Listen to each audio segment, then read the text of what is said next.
A nossa proposta hoje, nós discutirmos a respeito do LGPD, né? Então, quem colocou isso para nós, que solicitou, foi o nosso colega Hamilton. Hamilton, fala o que você acha que nós podemos discutir. Boa noite, colegas.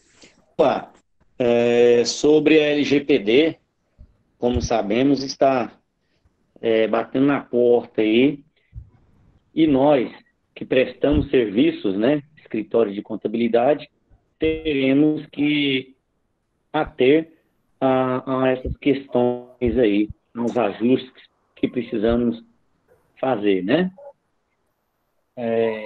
Eu, infelizmente, eu contraí a tal da Covid agora na sexta-feira. O resultado saiu hoje e realmente deu positivo. Eu até imprimi o material aqui para mim, não era da consultoria, mas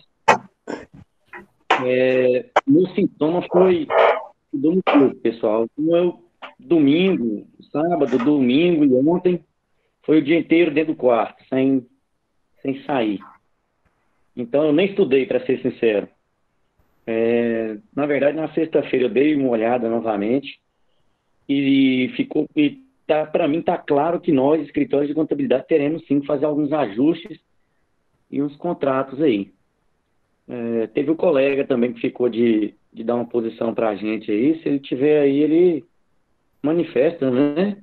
Ele parece que na reunião passada ele se opôs à questão de que tínhamos que essa obrigatoriedade aí, né?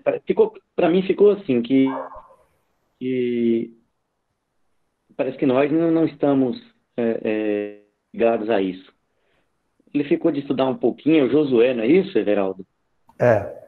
Ele vai falar. Então vamos aguardar a posição dele aí para ver o que ele tem a nos esclarecer. Josué, professor Josué, eu vi alguma coisa que ele falou, eu achei ele interessantíssimo. Fala, professor. Boa noite, pessoal. Eu me chamo Josué, sou contador por formação técnica e advogado também por formação técnica e licenciado.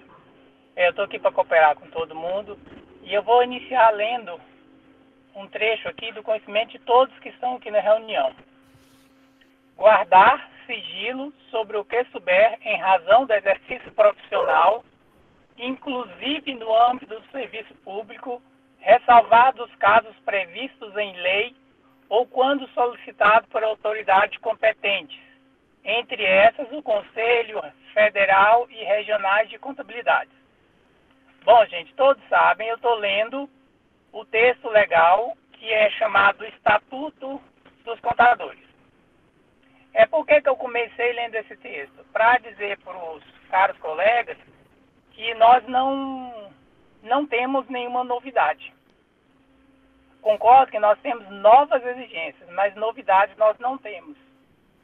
Se a gente voltar atrás um pouquinho, lá no Código Civil está escrito o seguinte: qualquer que causar prejuízo a outrem fica obrigado a reparar o dano.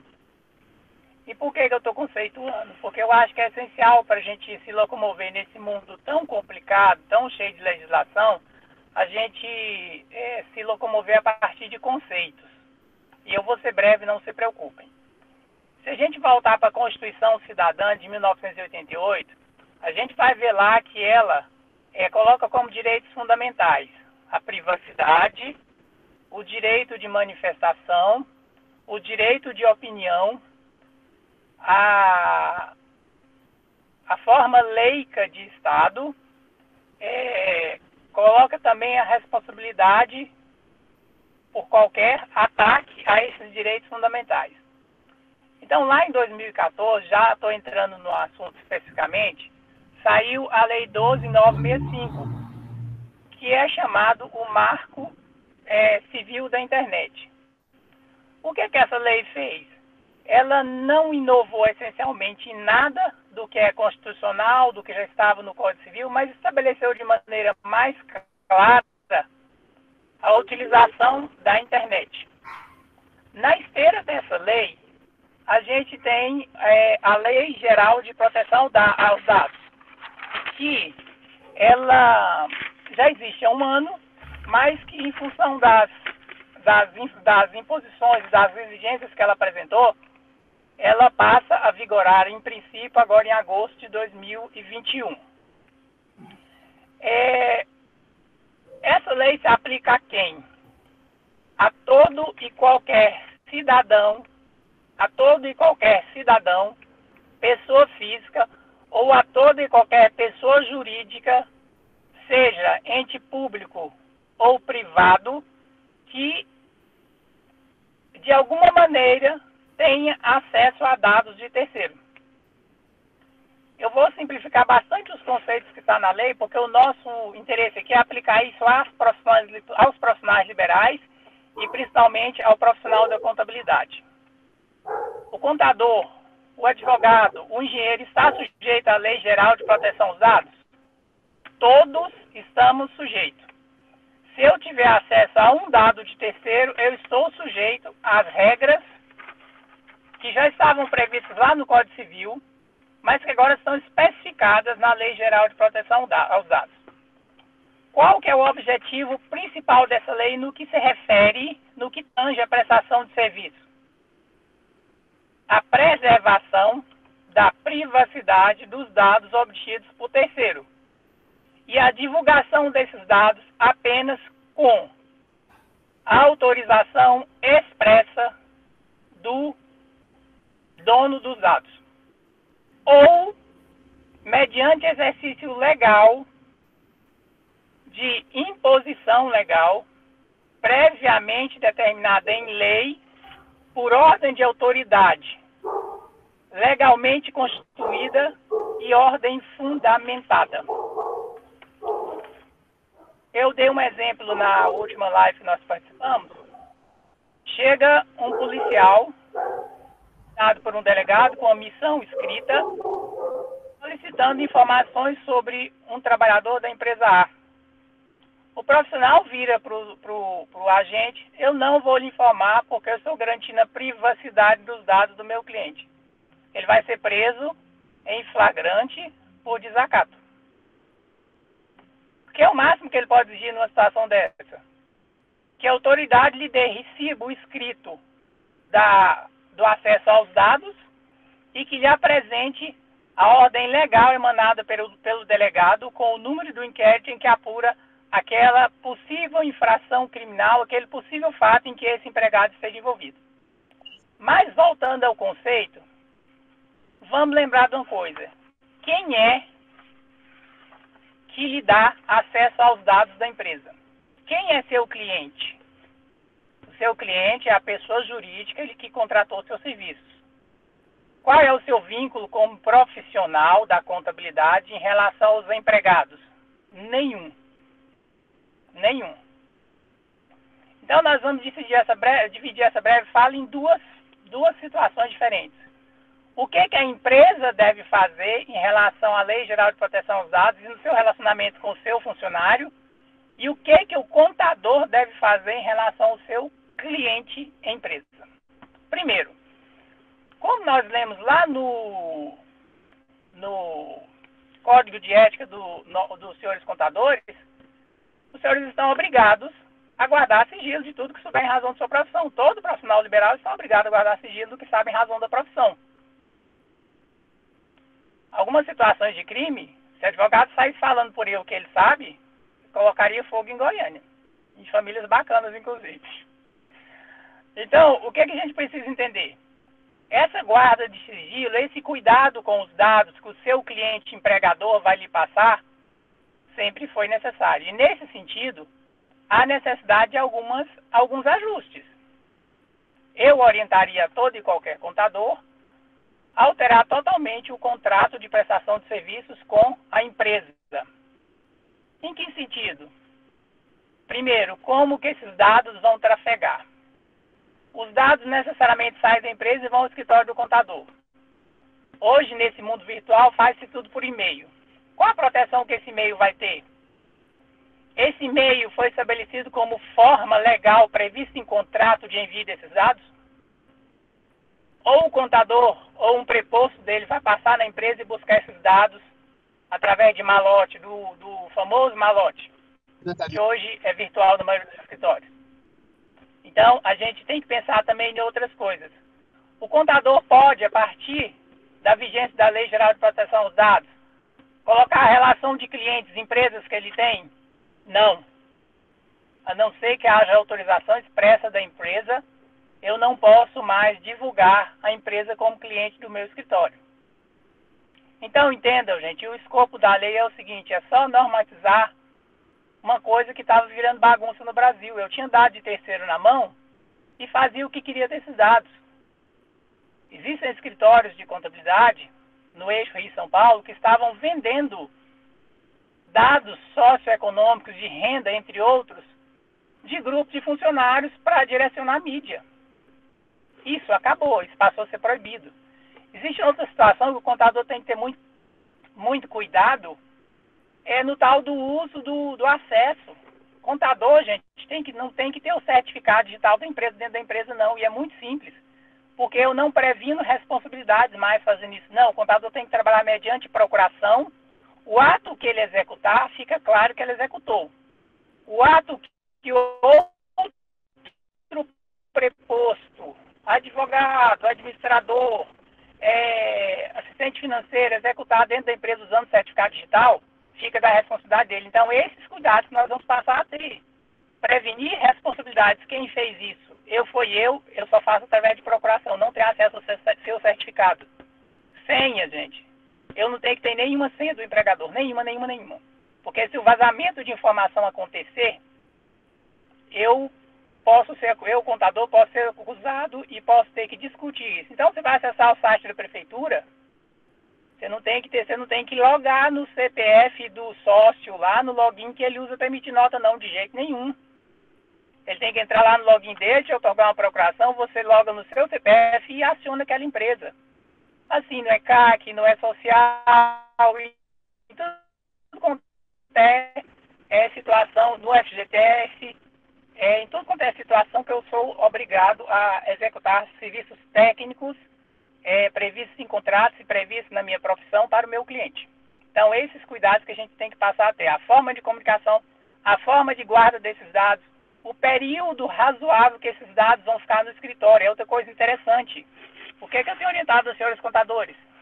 Você pegou os dados do seu cliente, processou, devolve. Você encerrou a contabilidade até o dia 30 do mês seguinte, que é o razoável, devolve os dados físicos que você coletou, mediante recibo, mediante protocolo. Então, eu tenho que ter cuidado com os dados do meu cliente. Eu não posso imaginar uma situação que o extrato bancário do meu cliente vazou na internet. Quem vazou esse extrato? Eu não posso analisar a partir da LGPD, eu não posso pensar em situações em que dados de salário, entre outros, de funcionário vazou na internet. Outra coisa que o contador tem que ter cuidado, ele tem que passar a exigir somente os dados que são necessários ao cumprimento de obrigações legais.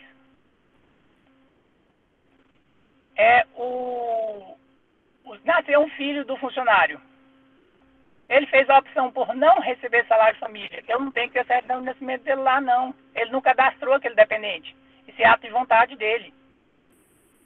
Então, a gente tem que ter foco no cumprimento das obrigações legais. Eu preciso de autorização do empregado para mandar o E-Social? Não. Para mandar a folha de pagamento? Nunca.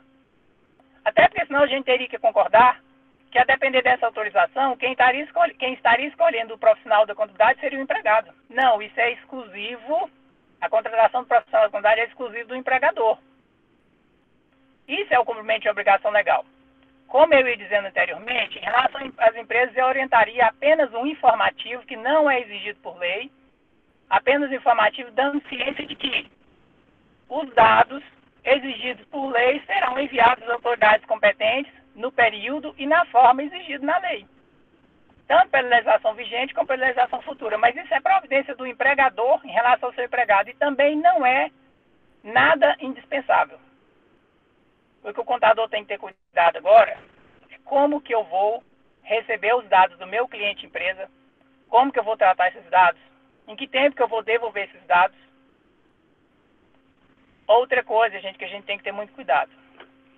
Aqueles dados que existem à forma pública, livros fiscais, balancetes, livros contábeis, uma vez assinados nos termos da lei pelo contador e pelo empregado, não dependem de qualquer autorização para serem publicados. Os atos de natureza eminentemente pública, que são registráveis, são de acesso público. Sobre esses eu não tenho que me preocupar. Eu não tenho que me preocupar. Não pode vazar de dentro do meu escritório, mas se alguém for lá obter uma certidão pública, nenhum problema. Ok? Então, qual que é o foco que o contador tem que pensar? O que muda na vida do contador?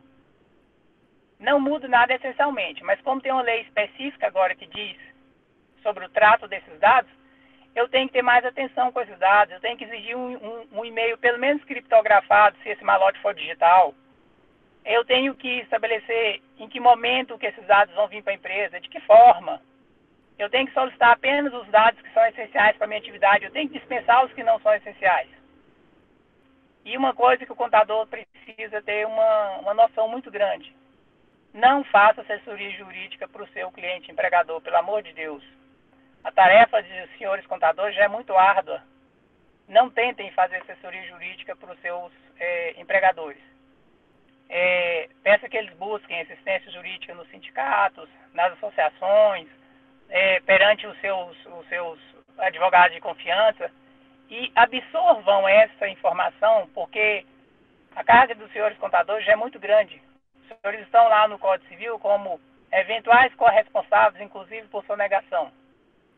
Então, vamos fazer o que é técnico, vamos nos ater ao processamento das informações, tanto a nível de folha de pagamento, de setor fiscal, de contabilidade. Uma coisa que eu sempre disse que a apoteose do contador é a contabilidade, apesar de a gente viver num Goiás que essa não é uma realidade tão grande, que às vezes o cliente não lhe dá a condição de fazer contabilidade, mas o foco é esse.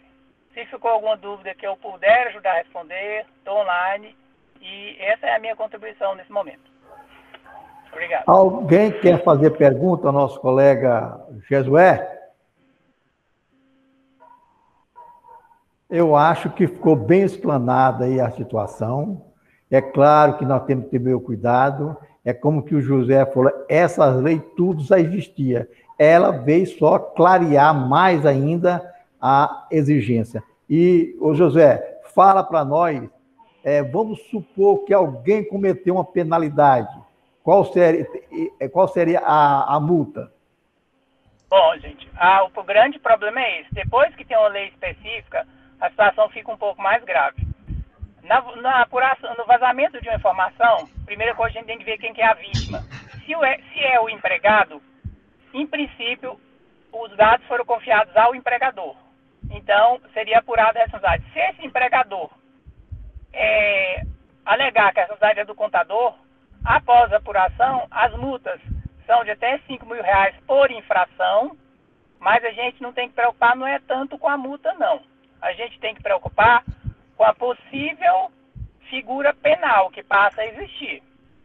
A gente tem que preocupar com a possível responsabilização criminal. Que aí poderia, dependendo do nível da situação, uma condenação superior a 8 anos de reclusão, poderia inclusive impossibilitar a continuidade do exercício profissional. Isso que a gente tem que ter muita preocupação. Assim, não é uma coisa tão complicada, é estabelecer as regras, gente. Estabelecer as regras, alterem seus contratos, estabeleça a forma da gestão desses dados, evitem colocar esses dados em nuvem gratuita. Os dados foram colocados na nuvem, a responsabilidade é da nuvem? Sim. Mas a corresponsabilidade perante o prejudicado é de quem colocou na nuvem, infelizmente. Preocupa-se, gente, com backups. Em princípio, a perda desses dados, ou mesmo a perda desses dados, poderia gerar prejuízos profissionais para vocês e também prejuízos financeiros, porque na área civil, mesmo a Lei Geral de Proteção dos Dados não falando de perda de dados, em princípio isso poderia gerar prejuízos para vocês. É uma coisa que o escritório tem uma necessidade muito grande. Outro ponto que vocês têm que se preocupar é em relação aos vazamentos. vazou, tem lei específica, vai ser apurado no civil, vai ser apurado no criminal. E a gente sabe, se conseguir responsabilizar o contador, vai ser a primeira tentativa da empresa. Everaldo, está desligado seu microfone. Ela levantou a mão. Mas, Walter, antes de você falar, eu perguntaria para o Josué, essa multa, quem vai ser encarregado para colocar essa multa para o infrator? Ah, sim, Everaldo. Essa está a discussão. Existe um comitê. Em princípio, essa multa seria, num primeiro momento, definida pela Justiça e executada do ponto de vista civil. E também existem multas administrativas que, em princípio, seriam inscritas na Procuradoria da Fazenda Nacional. Mas eu tenho que pensar em duas coisas. Se houver um vazamento, eu tenho que pensar na indenização do prejudicado. Eu tenho que pensar também nas multas administrativas. Essas administrativas, em princípio, seriam inscritas na Receita Federal, depois no nome do responsável, aquele que for responsável pelo vazamento. Só um pouquinho, Zé Walter. Então, essas multas só vão ser impostas se houver uma ação. Não em princípio, assim, a lei não está muito ainda detalhada sobre esse assunto. Mas, em princípio, se houver uma ação judicial ou se houver uma fiscalização, em princípio, seria apurado. Então, tá. Seria imposto. Mas não é nada assim, não é igual o E-Social, tudo automático. É uma multa automatizada por computador, que é o que vai acontecer no E-Social. Não é assim. Em princípio, seria através de processo judicial, através de investigação, até mesmo policial, e processo civil. Pelo menos no primeiro momento.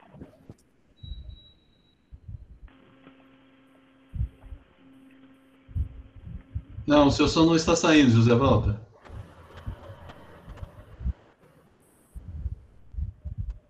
Não está saindo não, Everaldo, o som dele. Zé Walter, liga o microfone. Everaldo, deixa eu fazer uma pergunta para o Josué. Oi, não. O Josué, de que forma isso seria... haver algum tipo de fiscalização das empresas contábeis diretamente? Pode chegar, de repente, algum órgão, alguém fiscalizando, alguma coisa assim? Olha, gente, em princípio, ANPD? Em princípio, essa fiscalização seria através de denúncias. Já é possível fazer denúncia, inclusive no PROCON, sobre vazamento de dados. Já é possível, nesse momento, já existe uma rubrica lá no PROCON sobre vazamento de dados ou tratamento indevido. Ela vai atingir, gente, muito encher os órgãos públicos. Por exemplo, a mania do INSS de vender base de dados acabou. Vocês viram o que aconteceu com o WhatsApp recentemente? O WhatsApp convenceu, entre aspas, o usuário a aceitar um novo termo de privacidade. Já era em cumprimento à Lei Geral de Proteção de Dados. É uma coisa, gente, que vai atingir todo mundo. Então, o que eu acredito, o que eu entendi até o momento, e é um entendimento meu, é que se houver uma denúncia e houver um contador envolvido pelo meio, será apurado, tanto a nível criminal como a nível de processo civil. E futuramente, eu creio que os conselhos regionais também vão receber denúncias de vazamento de informação patrocinada pelos senhores clientes, as empresas, e poderiam apurar essas denúncias. Em princípio, no exercício profissional, a nível ético, também poderia ser apurada essa denúncia, porque eu comecei lendo o Código de Ética. Foi por isso que eu comecei lendo o Código de Ética. A nós, profissionais liberais, é exigido o sigilo das informações. Então, em princípio, no CERN não é uma novidade. O que é novidade é que estabeleceu de uma maneira mais clara. Você não pode mais tratar os dados de terceiro de maneira desidiosa, e você não pode mais vender dados de terceiros ou publicar de qualquer maneira sem expressa anuência desse terceiro. Antônio Eudes, fala. Doutor Josué, o senhor mencionou aí a respeito da possível venda de dados, aí até inclusive o senhor mencionou também, deu como exemplo o INSS. Nós, contadores, por exemplo, eu recebo todo dia na minha caixa de e-mail oferta de produtos, de parcerias para certificação digital, para software de gestão, software contábil, tudo enquanto de toda sorte de oferta no dia a dia. E aí eu pergunto, de onde a gente, as pessoas obtêm essas informações que a gente está naquela atividade como contador? Então, um certo dia que eu perguntei para a pessoa, eu falei assim, não, a gente consegue essas informações nos conselhos, nos sindicatos, né? Aí é como o senhor disse aí a respeito das denúncias, como a gente checar realmente de onde é que saiu essa informação, a veracidade dessas informações. Porque as informações que chegam, as ofertas de produto, a injeção de saco no dia a dia, ela é o dia inteiro, todos os dias. Assim como, igual as empresas de telefonia querendo vender plano, né?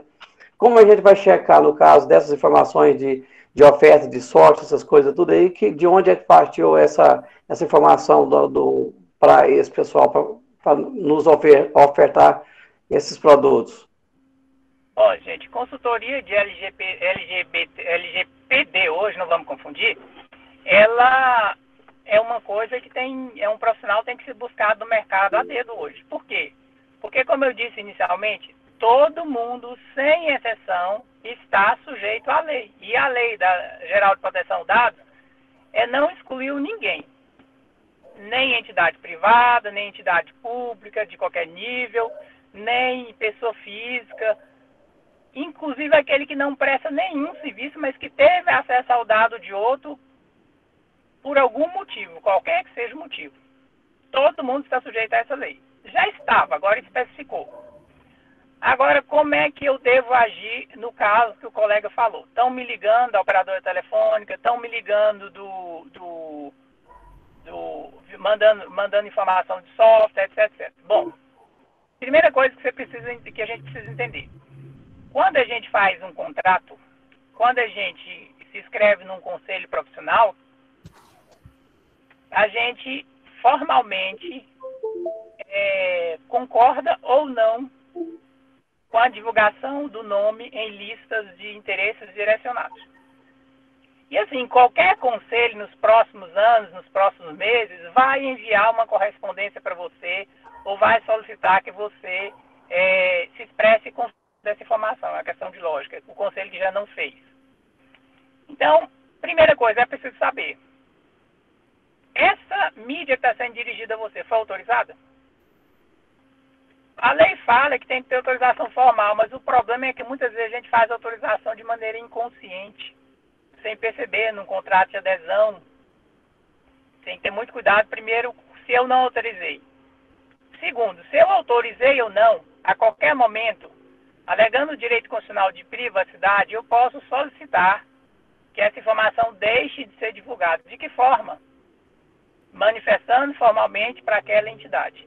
Então, se o meu conselho de classe, se o meu órgão profissional está publicando informações sobre mim, eu vou entrar lá, todos nós profissionais temos certificado digital, vou atualizar meu cadastro, e lá vai ter um campozinho lá dizendo que não autoriza informações, não autoriza a divulgação dos dados.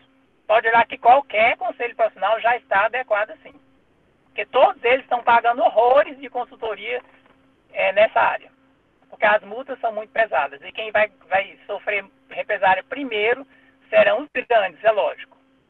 Vão pegar a gente lá no final da fila, isso é certeza. Ou se houver alguma denúncia. Por isso que eu digo para nós, o público aqui, vai ser só mediante denúncia, pelo menos por enquanto. Porque vai ter coisa demais para mudar em toda uma cultura de Brasil que se vende o que não se autorizou a ser vendido. Isso é uma cultura de Brasil. Então, segundo ponto. Eu não autorizei. Aquela situação está me importunando. Eu tenho pelo menos 3 ferramentas diferentes. As ligações, graças a Deus, a gente já tem acesso aos smartphones um pouquinho melhores, de qualquer sistema, tanto iOS como Apple. A gente tem o direito e deve aprender a bloquear essas ligações. E ao bloquear, ainda denuncia como spam. Vai ajudar outro usuário lá na frente. A nível legal, o que eu posso fazer? Eu posso procurar o órgão de defesa do consumidor, o PROCON, e posso solicitar que essa empresa que está me mandando a mala direta seja chamada a explicar de onde é que ela está conseguindo meus dados. Essa informação, se não vier, porque uma das regras do Marco Civil da Internet é que se tenha logs. O que é log? O que eu fizer, o movimento que a empresa fizer na internet tem que estar registrado com a data. Então, quando eu comprei aquele banco de dados, eu tenho que saber de onde saiu, quando eu te mandei a mensagem, eu tenho que saber que eu te abordei tal data, isso aí, a não apresentação desses logs em si já gera multa. A lei não mudou nada essencialmente, mas ela estabeleceu muita coisa que dá mais segurança jurídica para todo mundo envolvido. Então, primeiro, eu aciono o órgão de defesa do consumidor e ele é obrigado, aquela empresa que está me mandando a mala direta é obrigada a me informar de onde que ela conseguiu. Se eu já fui lá naquela fonte que está passando meus dados e já avisei para ela que não era para ela continuar divulgando e ela continuou, eu vou procurar a justiça civil. Vou procurar um profissional da advocacia ou mesmo vou pessoalmente ao juizado através de uma termação, já que o juizado tem acesso gratuito até 20 salários mínimos sem mediação de advogado, e vou fazer um pedido. E o que é didático nessa lei? Fica muito mais fácil os juízes acatarem os pedidos. Tem que lembrar que nessas situações o ônus da prova é invertido, o fornecedor de serviço que tem que provar que o consumidor não está falando a verdade e o consumidor basta alegar, chamada inversão do ônus da prova. Então a gente tem esses mecanismos para buscar essas informações. E também tem o site Não Me Incomode, em que é um projeto interessante a nível de governo, se é que o governo tem alguma coisa interessante, mas isso é a minha posição política, eu não vou entrar nela agora, em que você coloca o seu CPF lá e diz que não quer ser incomodado por empresas de telemarketing, etc. Tem funcionado também, pelo que eu tenho visto. Mas, assim, a gente não precisa esperar que... Deixa eu falar uma expressão bem simples aqui, que o ovo pronto significa filhote nascido. Não. Eu não sei se ele está galado, eu não sei se o pai vai chocar direito, eu não sei se o embrião vai morrer. Daqui 20, 25 dias que eu vou saber se o filhote nasceu. Assim é a Lei Geral de Proteção dos Dados. A gente saiu de uma bagunça que o Código Civil estabelecia que eu não posso causar prejuízo a outro, mas que parece que os prejuízos da internet, os prejuízos da manipulação de dados, parece que não era entendido como uma realidade a nível de prejuízo, agora tem uma lei específica. Mas a gente, na verdade, vai ter que aproveitar essa lei e mudar toda uma cultura. E essa mudança de cultura começa nas entidades profissionais, nos sindicatos, que têm feito uma bela atuação a nível de discussões técnicas, até mesmo discussões de comportamento profissional, como essa aqui. E essa mudança de cultura vai ter que acontecer. Isso aqui não vai ser 25 anos, 25 dias, não. Vai ser 25 anos ou mais. A gente tem que construir a cada dia. E para construir, a gente tem que entender. É muito simples a Lei Geral de Proteção de Dados. Se fosse para me resumir, se eu tenho um dado de terceiro, por qualquer motivo, principalmente se for por informação profissional, eu devo cuidar desse dado, usá-lo somente nas informações que eu estiver obrigado legalmente a fazer e devolver ao proprietário. Essa história de contador ficar com documento no escritório dele 5 anos, juntar aquela caixaiada depois e devolver para o empresário, se o contador tiver juízo agora, ele não faz isso não. Ele fecha a contabilidade todo mês, confere tudo, faz lá o cotejamento das contas tudo certinho, que é a chamada conciliação, pega o malotinho e devolve para o empregador. Você está assumindo a responsabilidade sobre aquilo só pelo momento necessário, pelo momento minimamente necessário para executar o seu trabalho. Esse é o que eu oriento vocês a fazer. Zé Walter. Agora tem a lista. Agora é o seguinte, espera um pouquinho. Agora renovou o negócio aqui, ele coloca até na lista aqui, ó. Listar a mão, levantar a mão. Se você levantou a mão, ele passa aqui, ó. Você é o terceiro para levantado. Está na ordem, Zé Walter. Aliás, o Zé Walter tem 2 mãos aqui, ó. Apaga uma dessa aí, ó. Zé Walter, liga o seu microfone, Zé Walter. Aí. Mas não está saindo o áudio dele, Everaldo. Ele liga, mas não sai. Liga o microfone, Zé Walter. Ele não está conseguindo, Everaldo. Está com algum problema lá. Zé Walter está aparecendo em 2 caricaturas e uma delas está fechada o microfone. Tá, mas todos os dois não estão funcionando. Não funciona nenhum. Passa para outro, Everaldo. Vou passar para outro. Você tira a mãozinha daí, seu Wesley. Não, mas eu tenho uma pergunta para ele. Oi. Tá bom, então faça a pergunta. Lá, o Zé Walter conseguiu. Pode fazer. É o seguinte, eu vou falar aqui da seguinte forma, que já é uma preocupação nossa há muito tempo, o Everaldo sabe disso, que nós estamos totalmente desacobertados.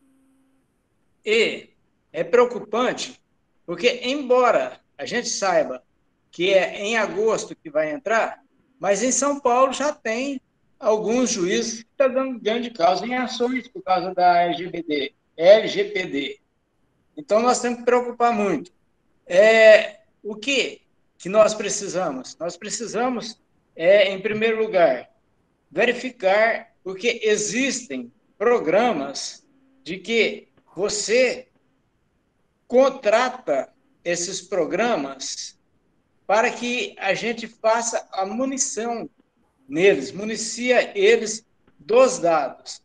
A empresa que pega esses dados, desses programas, elas já vão catalogá-los e já vai guardar lá durante o período que for necessário.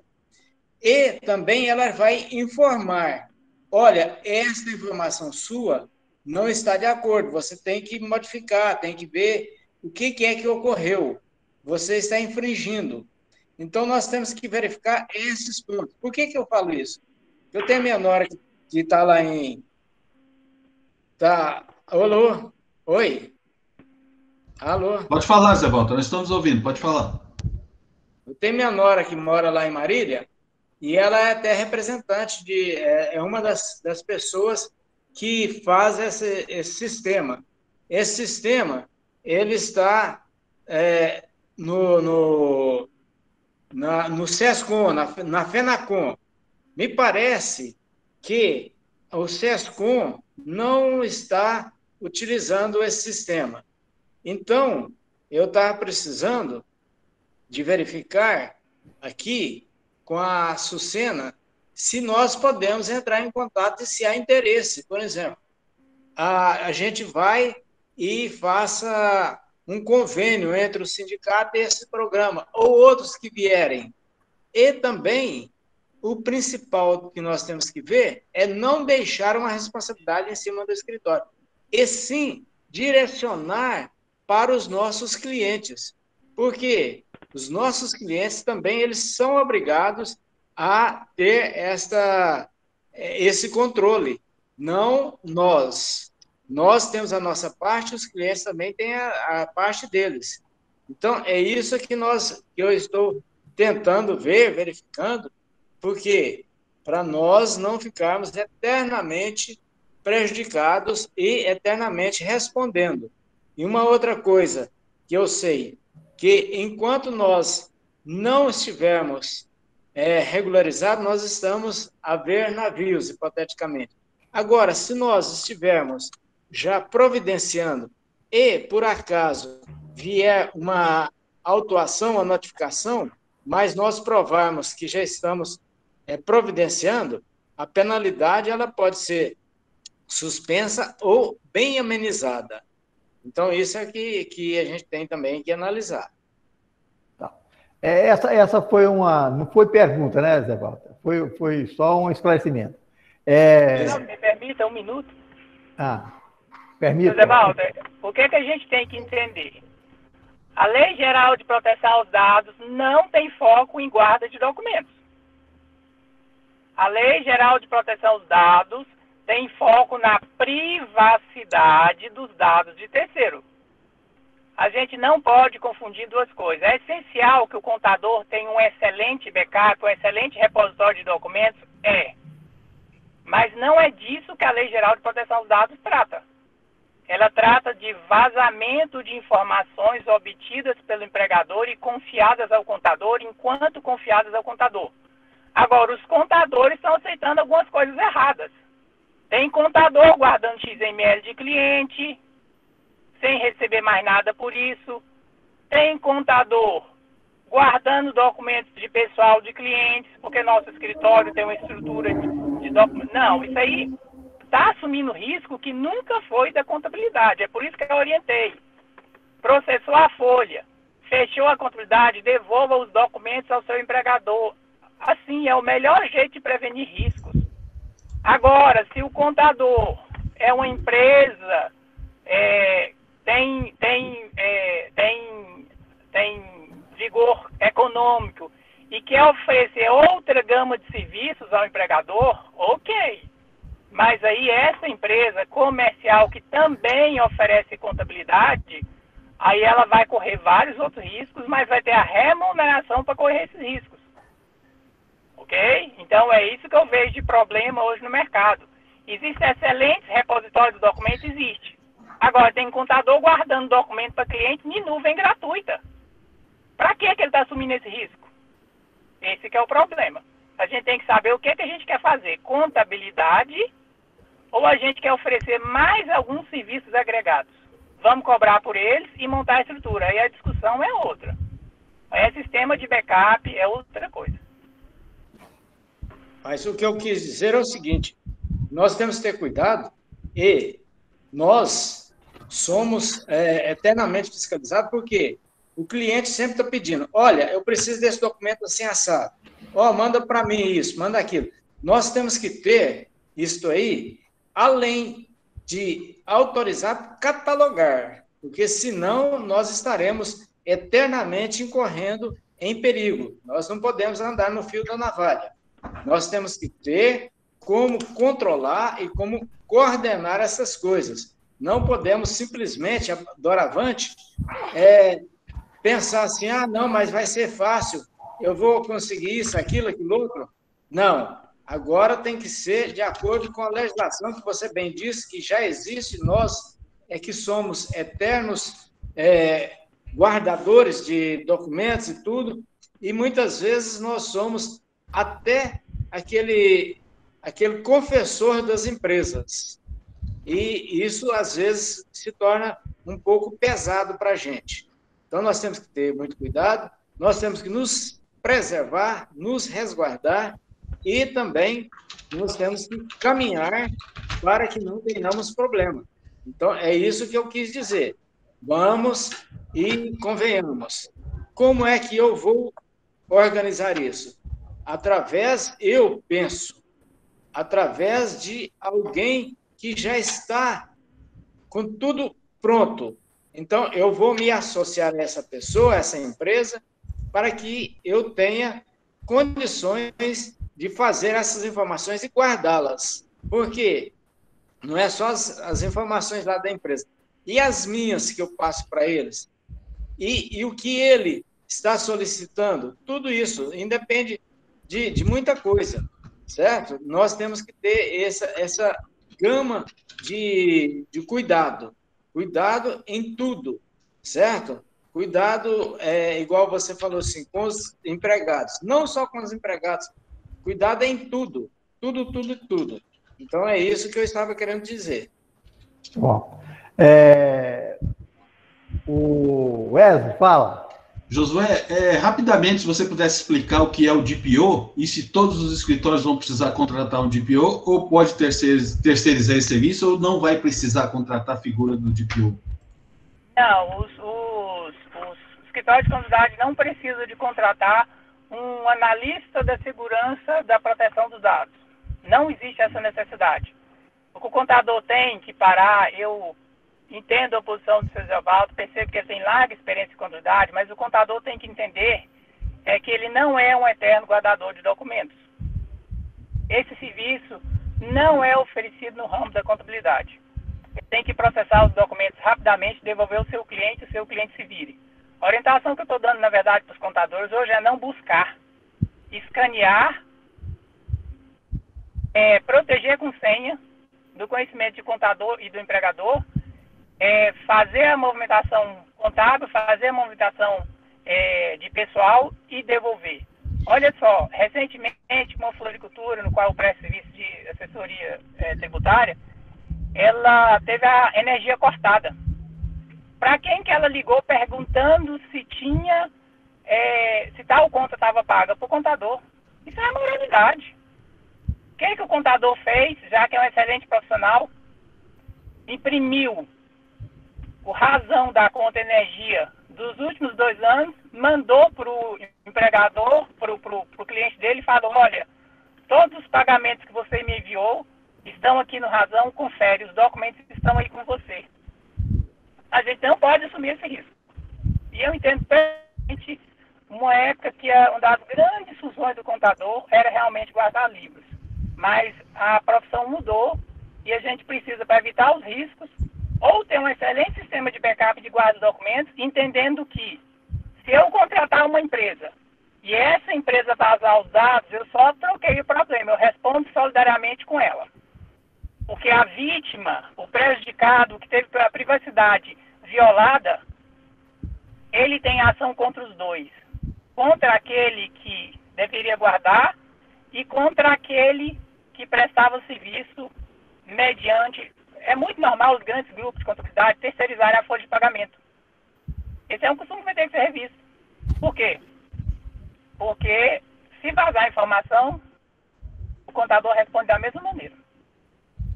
Então, assim, é a visão que eu tenho. A gente, as escolas de contabilidade, a gente não dependerá de um analista de checagem de documentos. Vai confundir mais. Hamilton Costa, fala. Hamilton. Voltei. Vamos lá, pessoal. Tá saindo meu som aí, né? Tá saindo, ok. Então vamos lá.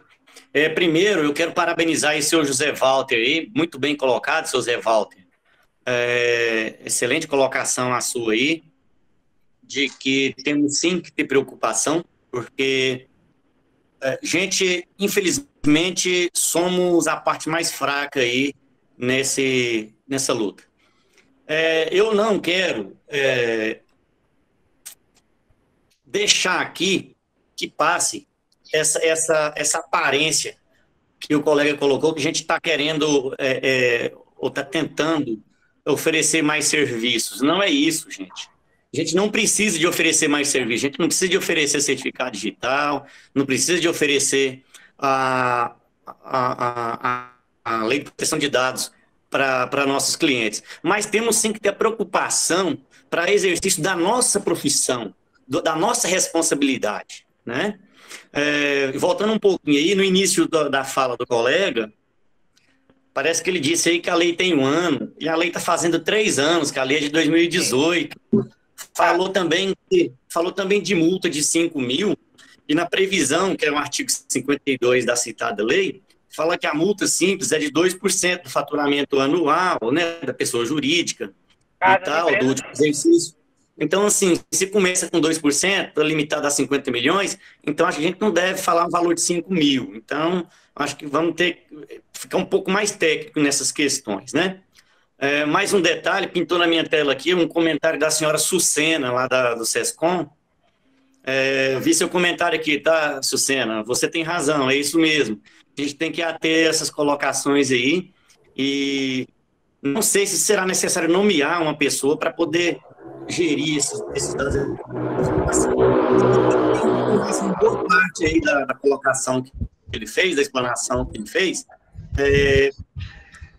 E o que acontece, gente? Nós, como contadores, a gente vai fazer... A lei, ela trata não só da privacidade, como o colega colocou aí, não, gente. Isso aí todo mundo já sabe. Isso já é claro para todo mundo que contador, ele é obrigado a manter sigilo da função, da operação que ele está fazendo ali, da atividade. Isso aí está claro para todo mundo. O doutor Otávio está aí presente também, ele pode até explanar mais a respeito. Então, o que a lei está trazendo, gente, é que nós, agora, como operadores, como transmissores dessas informações de pessoas físicas, principalmente aí, a minha maior preocupação, é que a gente vai manipular esses dados, a gente vai informar esses dados para órgãos, a gente vai utilizar esses dados dessas pessoas físicas. Então, na lei fala que o operador, no caso, né, que somos nós, deveremos sim ter a autorização formal do titular dos dados. Por que nós teremos que ter? Eu presto serviço para uma empresa A. Eu presto serviço para a empresa A. A empresa A recebeu a documentação do trabalhador lá. Se recebeu a documentação e não é ela que vai fazer, eu que vou fazer, contabilidade aqui, a Hamilton Contabilidade, essa empresa tem que ter autorização para que eu possa efetuar esse serviço no nome dela. Então, ela automaticamente, ela está passando para mim uma procuração, entre aspas, para me executar esse serviço, essas obrigações acessórias no nome dela. Daí que o nosso cliente precisa desse contrato, dessa autorização do trabalhador, principalmente lá da pessoa física. Eu estou colocando aqui porque a minha preocupação hoje maior é com esses dados dessas pessoas físicas, desses trabalhadores. A minha preocupação maior é essa. Da pessoa jurídica, sim, também. Sim, a gente vai ter que fazer um estudo mais amplo disso aí, para chegar num consenso, para ver o que nós, como escritório de contabilidade, precisar, né? Mas fica aí a minha, sabe? É isso aí. Vamos procurar. Eu vou procurar reiterar um pouquinho mais sobre isso aí, mas eu ainda continuo acreditando que nós, no escritório de contabilidade, precisaremos sim de autorização para a gente fazer aí esses processos legais aí e não ficar à mercê, né? Sujeito aí a futuras penalidades aí, né? Tá. Obrigado, pessoal. Hamilton, realmente, em relação à lei, ela existe há 3 anos. Em relação aos R$5.000, eu não me expressei corretamente. O que acontece é que, na maioria das pequenas infrações, dos pequenos prejuízos, elas são julgadas pelo juizado especial. De fato, a lei fala em 2%, mas eu estou falando da figura de um contador pessoa física, que é acusado e fica provado que ele vazou dado. Os juízes do juizado civil têm estabelecido uma média nas indenizações simples de R$5.000. E assim, como é um início de tudo, para a gente pensar como um começo, um mínimo 5.000, com um contador padrão, que consegue segregar aí 4, 5 salários mínimos de receita por mês, é muito dinheiro já. Então, eu estou tratando da figura do contador, do público nosso aqui, a maioria contador pessoa física, com até 30 empresas. Então, foi essa a infelicidade da minha manifestação. É que os juízes, na maioria dos casos, vão determinar uma multa média de R$5.000, R$8.000. Foi nesse sentido que eu falei, não me expliquei. Em relação ao cumprimento de obrigações legais, a empresa tem obrigações legais a serem cumpridas. Ela não pode deixar de enviar o E-Social. É uma obrigação decorrente da lei, estabelecida bem antes da Lei Geral de Proteção aos Dados. É uma obrigação decorrente da relação empregatícia. Ela não pode deixar de enviar sob pena de cometer outros fatos típicos e sofrer outras penalidades, algumas até maiores. O contador não tem vínculo jurídico com o empregado. O contador não pode se submeter à escolha do empregado. E se o empregado não gostar do seu escritório e não tem 20 empregados, um não autoriza você mandar a social dele, o que nós vamos fazer? Isso não existe. Essa não é a orientação mais adequada. A empresa está contratando um serviço especializado. Somente os contadores podem fazer determinadas informações ao órgão público. É privilégio da profissão dos contadores. Então, a empresa tem que contratar um profissional da contabilidade. E no exercício apenas dos atos legais exigidos por lei, nem a empresa, nem o empregado depende de autorização para mandar as informações que a lei manda.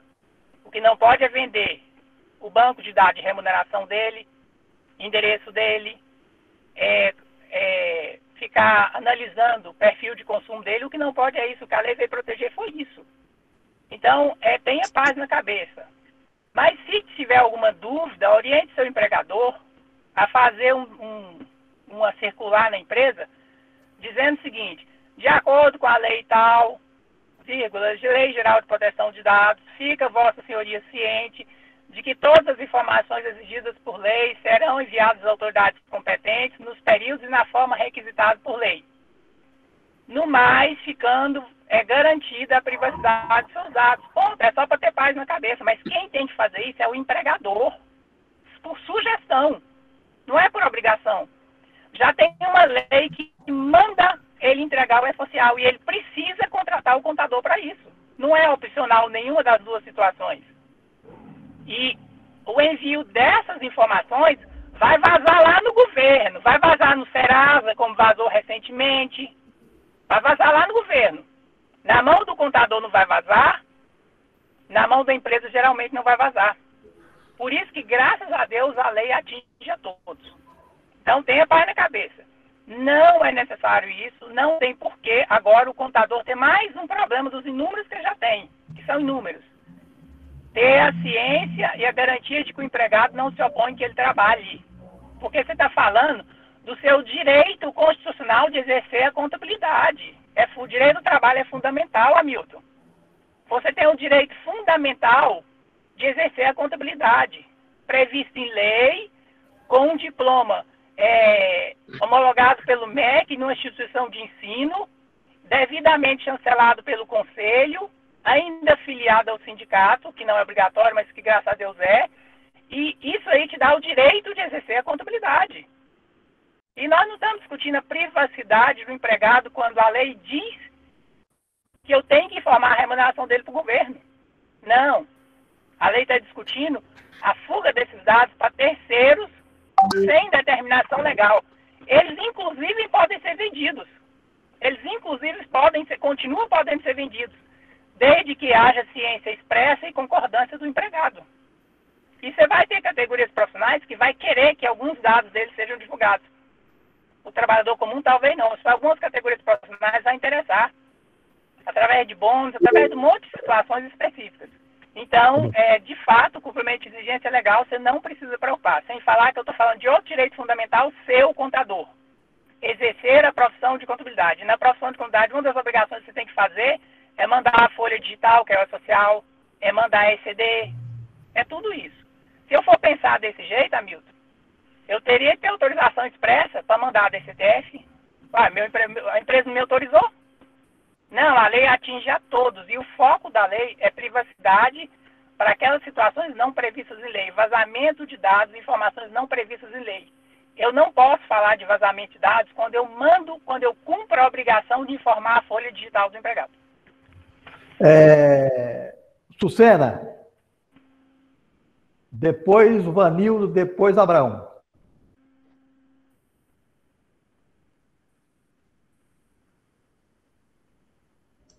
Oi, Suzana, boa noite a todos. Ai, desculpa, é porque eu estava colocando a sugestão de cláusula da FENACON lá.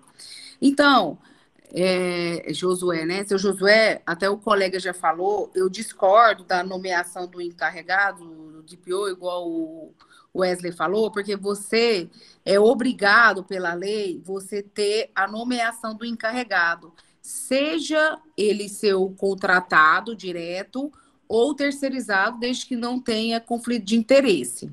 Desculpa, eu estou chegando atrasado, então não sei se vocês falaram sobre isso, porque assim, lá as maiores dúvidas que a gente recebe, questionamento, a lei a gente conhece, está lá, mas vamos lá, por onde começar todo esse processo? Eu, pelo um pouco que eu já li, estudei, eu entendo que assim, a gente vai colocar a casa em ordem e colocar as normas para funcionar.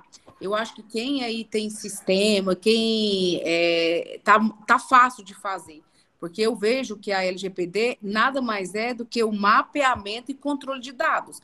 E, às vezes, por causa da nossa correria do dia a dia, você vai permitindo o controle de senha, você vai permitindo isso, você vai permitindo aquilo. Então, eu não vejo com tanta dificuldade. Eu vejo, sim, uma oportunidade para as empresas, para o profissional da contabilidade, trabalharem com o médio para o pequeno, porque a dificuldade vai ser para quem as empresas grandes, porque elas vão ter que ter processos internos, mas o contador pode sim ter uma oportunidade disso, de ofertar, inclusive porque ele que manipula quase todos esses dados e ele que vai ajudar o seu cliente, porque a gente sabe que 98% dessas empresas, o único recurso que ela tem é o contador. Infelizmente, tudo o que acontece cai nas nossas costas.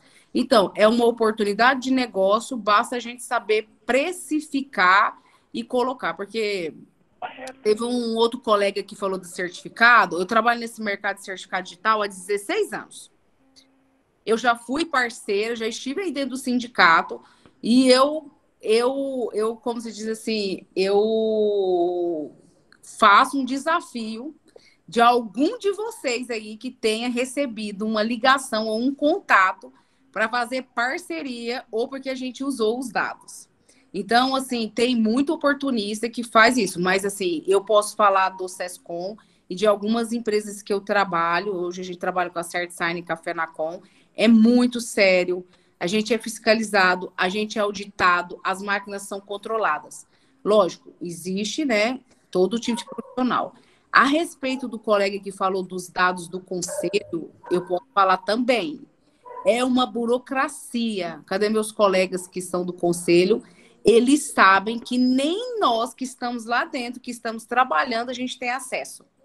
Então, assim, existe um controle. Então, quem fala que está pegando dado pode ser em outro conselho, porque no de contabilidade, e eu, como já disse, pelo SESCOM, e também já fui parceira do sindicato, eu vejo que, pelo menos, graças a Deus, na nossa categoria, não existe essa mercantilização de dados. A gente vê, e é um saco mesmo, mas eu acho que a gente está bem posicionado. Mas, então, assim, só essas considerações, eu acho que é uma oportunidade de negócio, tem que entender, e o contador tem uma oportunidade de, quem sabe, trabalhar isso como um operador da LGPD dentro dessas pequenas empresas, né? E organizando a casa, porque é somente uma limpeza de dados, gente. É como vocês falaram do E-Social. Às vezes você vai fazer uma contratação de funcionário, você pede tanta coisa que não tem necessidade. Não tem necessidade daquilo. Agora, é preciso a gente adequar nossos contratos de prestação de serviço e deixar claro, eu estou aqui, posso te ajudar, eu tenho um preço para isso. Você não quer? Então, meu papel é esse e eu só vou fazer dentro do meu limite. Porque, infelizmente, o empresário, gente, ele nem se valoriza. Eu que trabalho com certificado digital, às vezes eu vejo o cara falando, não, eu nem sei, nunca nem vi meu contrato. Como que um empresário nunca nem viu o contrato social da empresa dele? E aí, é por isso que muitas das vezes tudo cai na mão do contador e o contador tem que resolver tudo. Só essas são as minhas considerações. E também convidar vocês amanhã, que nós também vamos fazer uma live de LGPD. E a minha intenção é saber o seguinte, quero saber como começa, como que o contador vai implantar, qual é o custo, eu pegue na mão e explique direitinho o beabá para a gente. Porque, assim, é muita informação confusa, que na minha cabeça não é confuso. Eu acho que é só um mapeamento de dados e seguir o que manda a legislação. Ô, Sucena, só me permite só um pouquinho. Essa live que você faz é igual essa aqui, a pessoa pode entrar, certo? E se apresentar, pedir para falar alguma coisa ou não? Ou ele fala lá e acabou, ninguém pode falar nada. Não, presidente, não é igual de vocês, mas é no YouTube, aí a pessoa pode fazer perguntas, porque a gente não tem... Nós não somos ricos igual vocês ainda. Que rico! Velho, quanto nós gastamos para fazer isso aqui? Mas R$81 por mês. Que isso. Tem um Wesley lá no SESCOM, tá lá fazendo essas coisas. É isso, menina. Tá bom. Vanildo.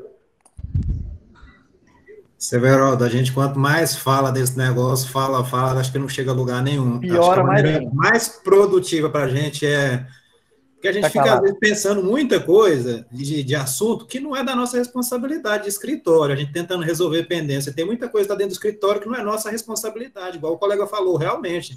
A gente tem que tratar da nossa responsabilidade, que é o quê? É o que está no contrato de prestação de serviço. A gente tem que se preocupar do que entra para o escritório e do que sai de informação. E como é que essa troca de informação entre nós e nossos clientes. É isso que a gente tem que se preocupar. Minha dica é, vamos partir por departamento do escritório. Como é que as informações, o departamento fiscal, contábil, departamento pessoal e os demais, quando vem negócio de parafiscal, tem escritório que chama parafiscal, né?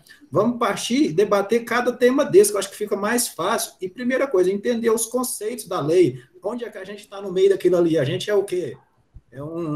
Recebe informação de pessoa física, a gente depende de autorização de pessoa física, a gente tem que entender as coisas. Ou não, os nossos clientes que têm que pegar essa autorização e falar que quando ele pega esses dados, ele pode fornecer a terceiro para serem informados para o governo federal para atender uma determinada lei, determinado ato legal. Então, ele é obrigado a fazer isso, só isso. E que esse terceiro que vai receber esses dados, que somos nós, que a gente também tem meios de se prevenir contra esses negócios de roubo de dados, que a gente trata os dados, que esses dados são anônimos, esse tipo de coisa que a gente tem que partir para coisa prática, explicar por departamento. Eu acho que é isso que a gente tem que começar a partir.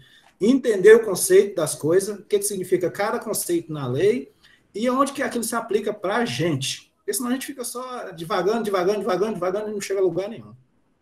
Abrão. Passa aí. Boa noite a todos. Boa noite ao doutor Josué. Parabéns aí pela sua demonstração, pela sua orientação sobre a lei, sobre estudar a lei, mas eu já falei isso em outra live sobre isso aí. É o seguinte, nós temos duas éticas. Nós temos a ética de pessoa nossa, pessoal, e nós temos a ética do conselho, da profissão de contabilidade. Cada conselho tem a sua ética da sua área. Então, se você segue à risca a sua ética pessoal e você segue à risca a ética da contabilidade, do conselho de contabilidade, que está aí, o doutor Josué, inclusive, falou que ele estudou a ética do conselho primeiro para a lei, ele estava certo. Porque a nossa ética, gente, se você seguir a ética, se você prestar atenção no nosso conselho de ética, você não vai ter problema com essa lei aí, não. Agora, se você vem quebrando a ética pessoal sua, a ética da sua profissão, você vai se arrebentar na lei. Aí o que vai acontecer? Se você quebra a ética da contabilidade, a lei vai te pegar. Se essa lei te pegar, ela vai te denunciar no conselho. Você quer ver o que acontece com você se você quebrar uma ética, transferir um dado de um balanço, do balancete de um funcionário, e essa pessoa ir no conselho, te denunciar e o conselho te julgar culpado? Você pega um advogado aí de bom conhecimento da área, né, doutor Ronaldo? Você está perdido, você vai perder o seu direito de exercer a profissão, você pode ser penalizado por danos morais, financeiros. Então, nem precisava dessa lei. Mas ela existe, implantou, mas eu continuo insistindo que se você seguir a ética da vida e a ética do conselho, você não terá problema com essa lei, porque o doutor José está falando e afirmando para vocês todos, para nós todos. Isso aí está protegendo, é a venda de dados, gente. É a transferência de dados indevida. Você vai pegar um balancete de um cliente seu e mandar para o concorrente dele? Que loucura é essa, gente? Então, não precisa preocupar com isso. Eu não estou preocupando com essa lei, não, porque eu já sigo os princípios básicos, pessoal e da profissão já há muito tempo. E eu não me recordo e não me lembro de ter visto aí algum profissional ser penalizado porque fez esse tipo de coisa. Não é? Então, é mais uma lei atropelando outras leis para a gente ler, se preocupar e tudo, mas eu não estou preocupado com ela, não. Eu sempre fui preocupado com a ética pessoal e a ética da contabilidade do conselho. Esse aí foi. Então, vocês lêem primeiro o Código de Ética do Contador para depois ler essa lei, tá bom? É só para lembrar, o Abrão, a primeira é moral, certo? Ela vem do berço, né? E a ética profissional é aquela constituída por lei, né? Exatamente. Exatamente. Moral viu, Everaldo? É a mesma coisa que eu falo o seguinte: o cidadão que respeita a lei de Deus, ele não tem problema com as leis dos homens. Tem moral. Pronto. A mesma coisa essa situação aí. Tá bom.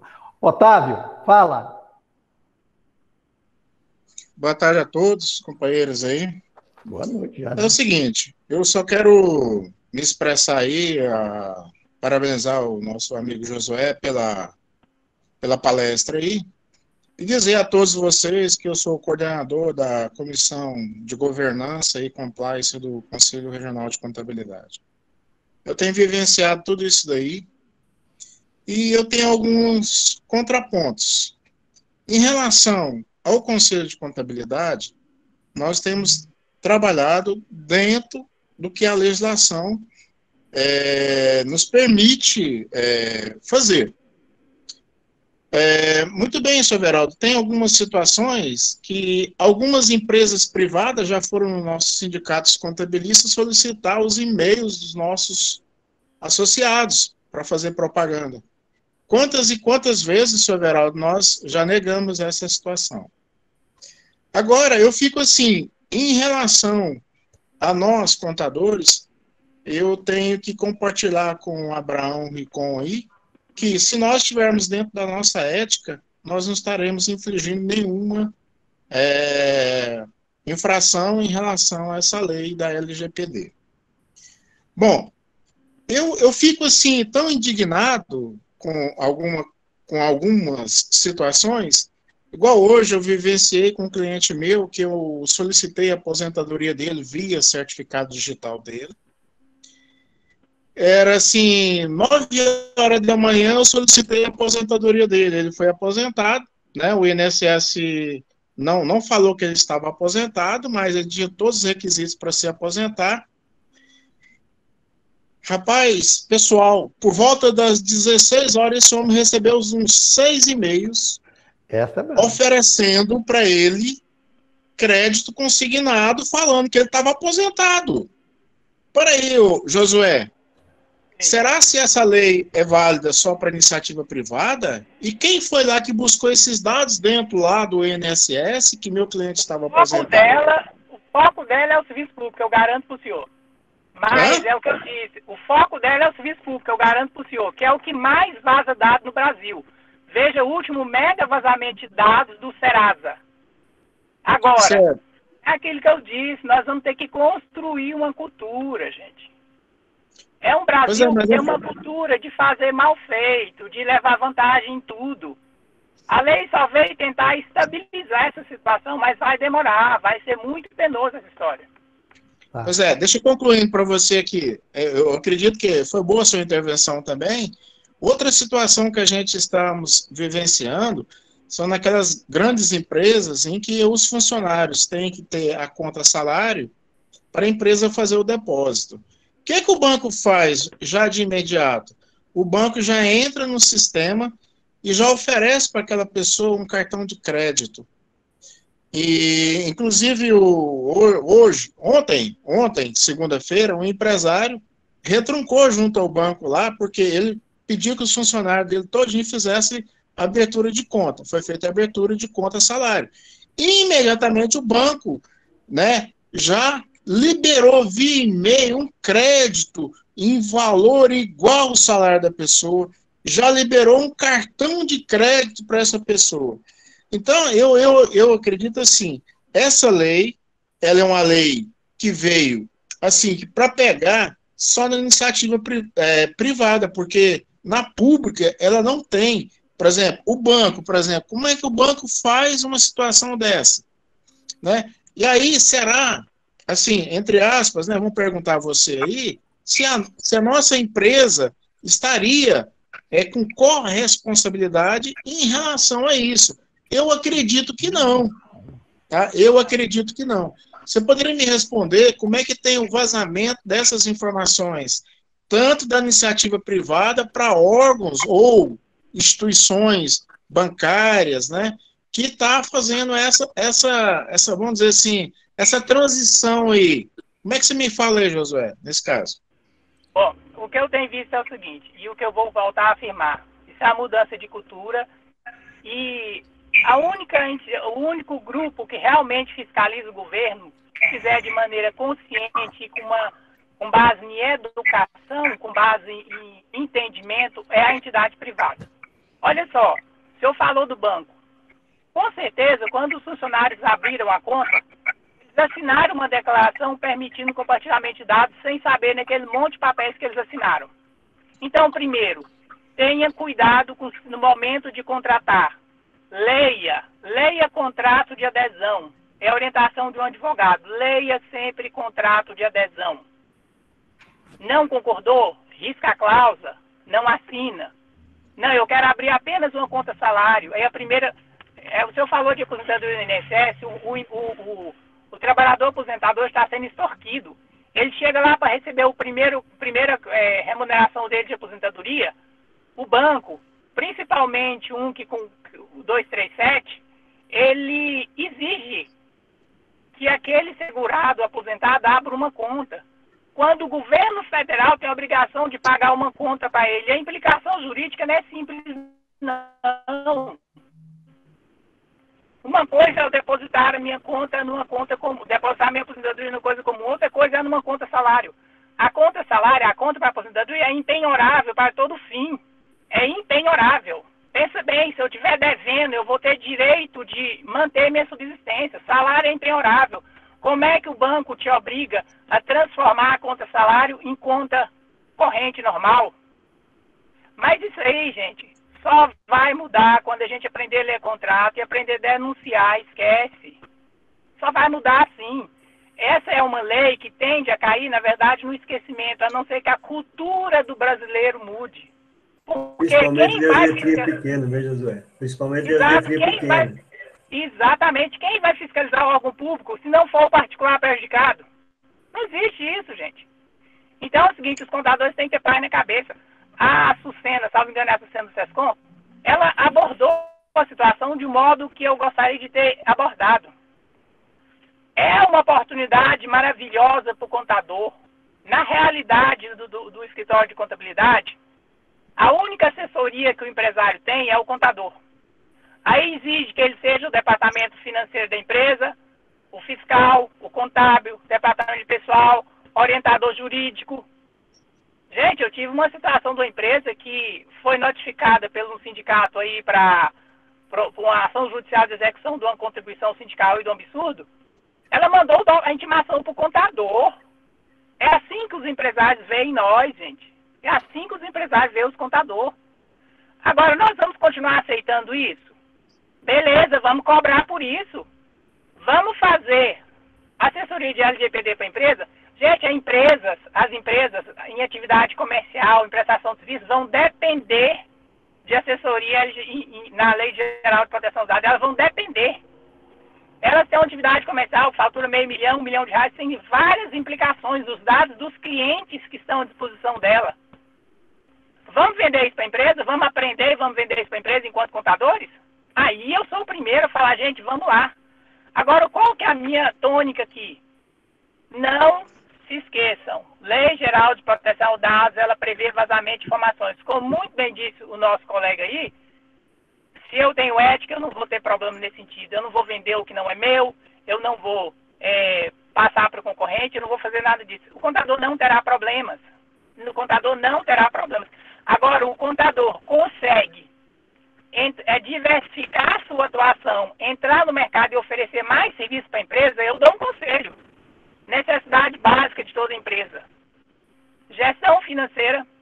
90% das empresas do Simples com faturamento até 300 mil não tem nenhuma gestão financeira.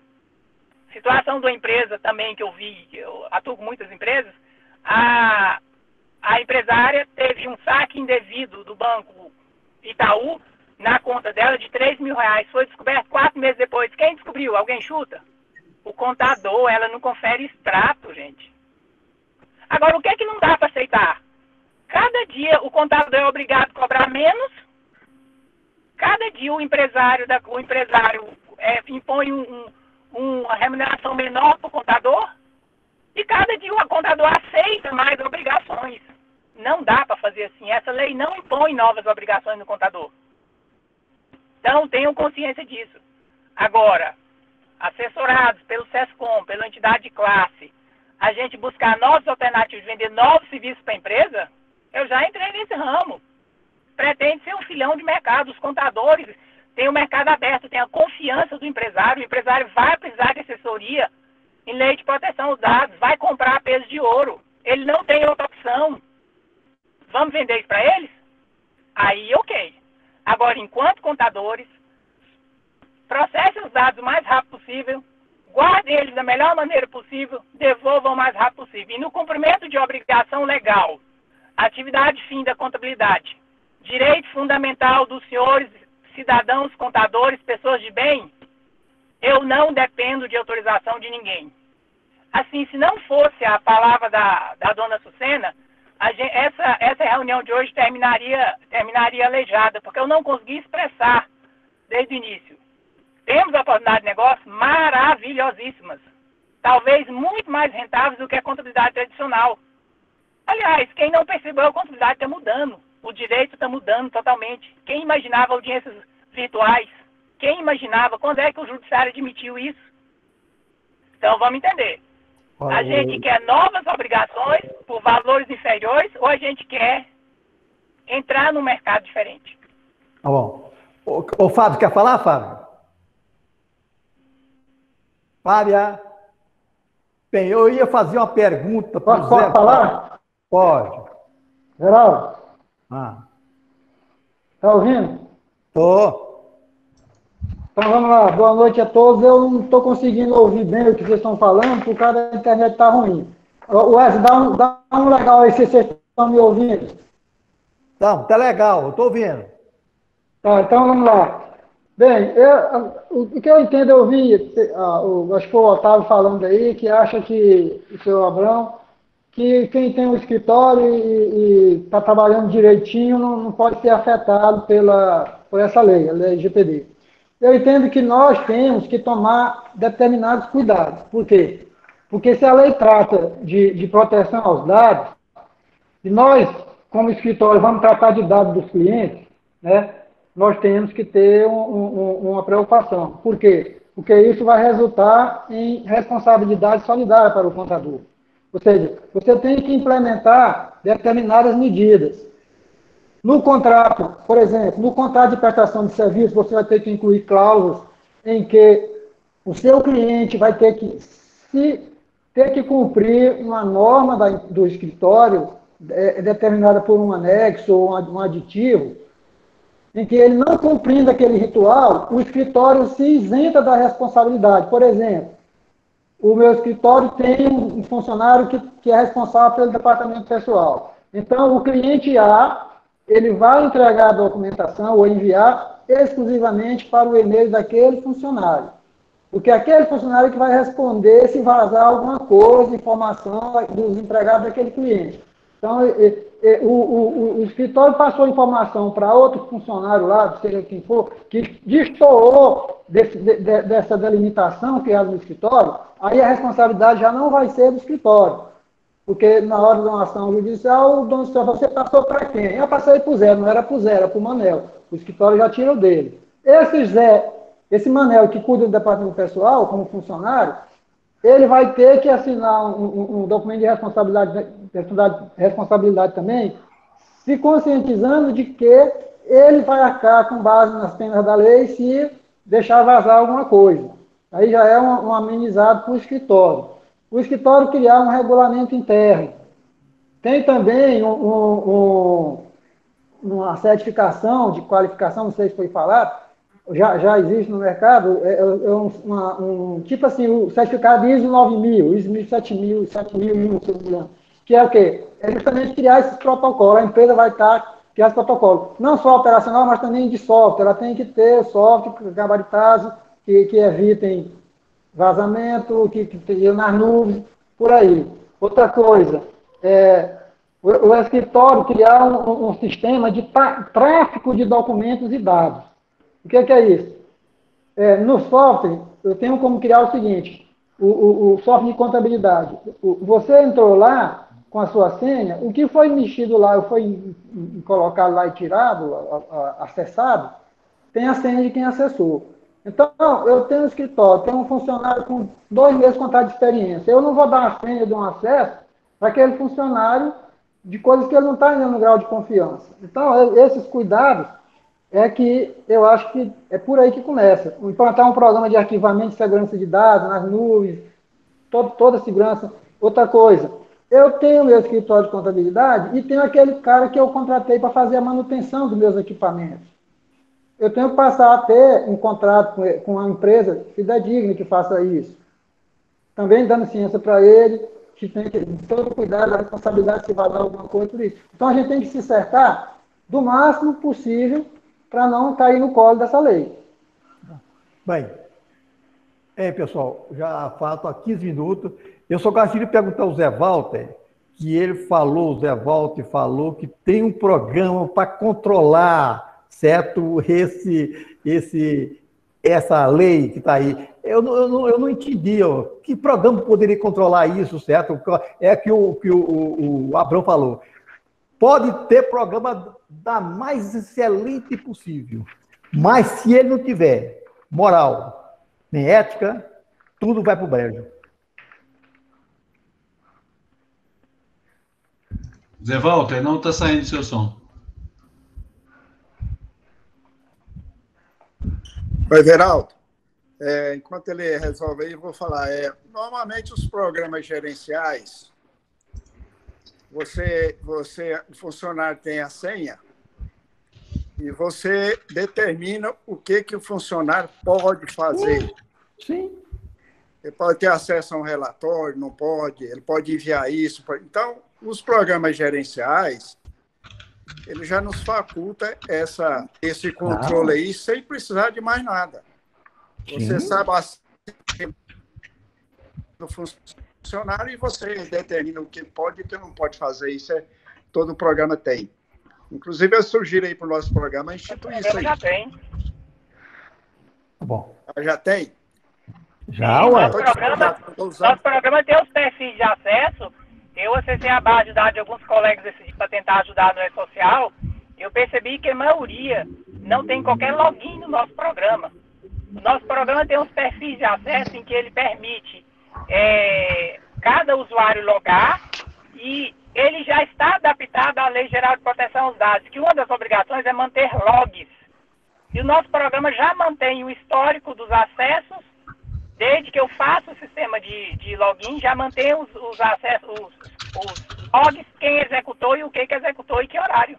Só pode entrar com a devida senha dele. Certo? Está funcionando já. Tá, então eu vou verificar, porque eu não tinha visto ainda não. Obrigado. Mas muito pouca gente viu. Bem, pessoal, o Zé Walter, o que ocorreu é que referência... Não sei o que... Bem, pessoal, eu vou entrar logo aqui na coisa. Então, essa é como o Vanildo falou. Isso aqui vai espichar, certo? Claro, certo, que a gente vai com essa palavra aqui que nós falamos aqui, com a Hamilton Costa, com o Jesué, com a Sucena, a gente, se Deus quiser, a gente vai ter um cuidado maior, como o Fábio falou, um cuidado maior para essa proteção de dados, certo? Então, vamos agora, imediatamente, ver se a gente responde alguma pergunta aqui, ó, que tem muita pergunta. O que ocorre é com relação aos dados que serão informados. Não sei realmente não sei o que foi, peraí. Bom, vamos começar aqui, ó. Jorge Martins já respondeu. Ronan, Ganho Capital. Fala, Ronan.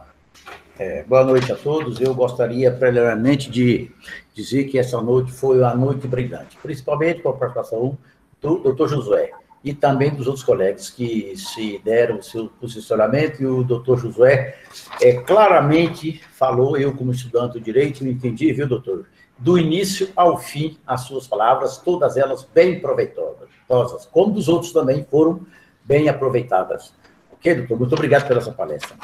Aí, é o seguinte, eu quero conversar com os senhores, é o seguinte, às vezes dizem que uma das maiores virtudes do homem é a humildade. Aqui um grupo de estudo e aqui nós estamos para trocarmos as nossas ideias.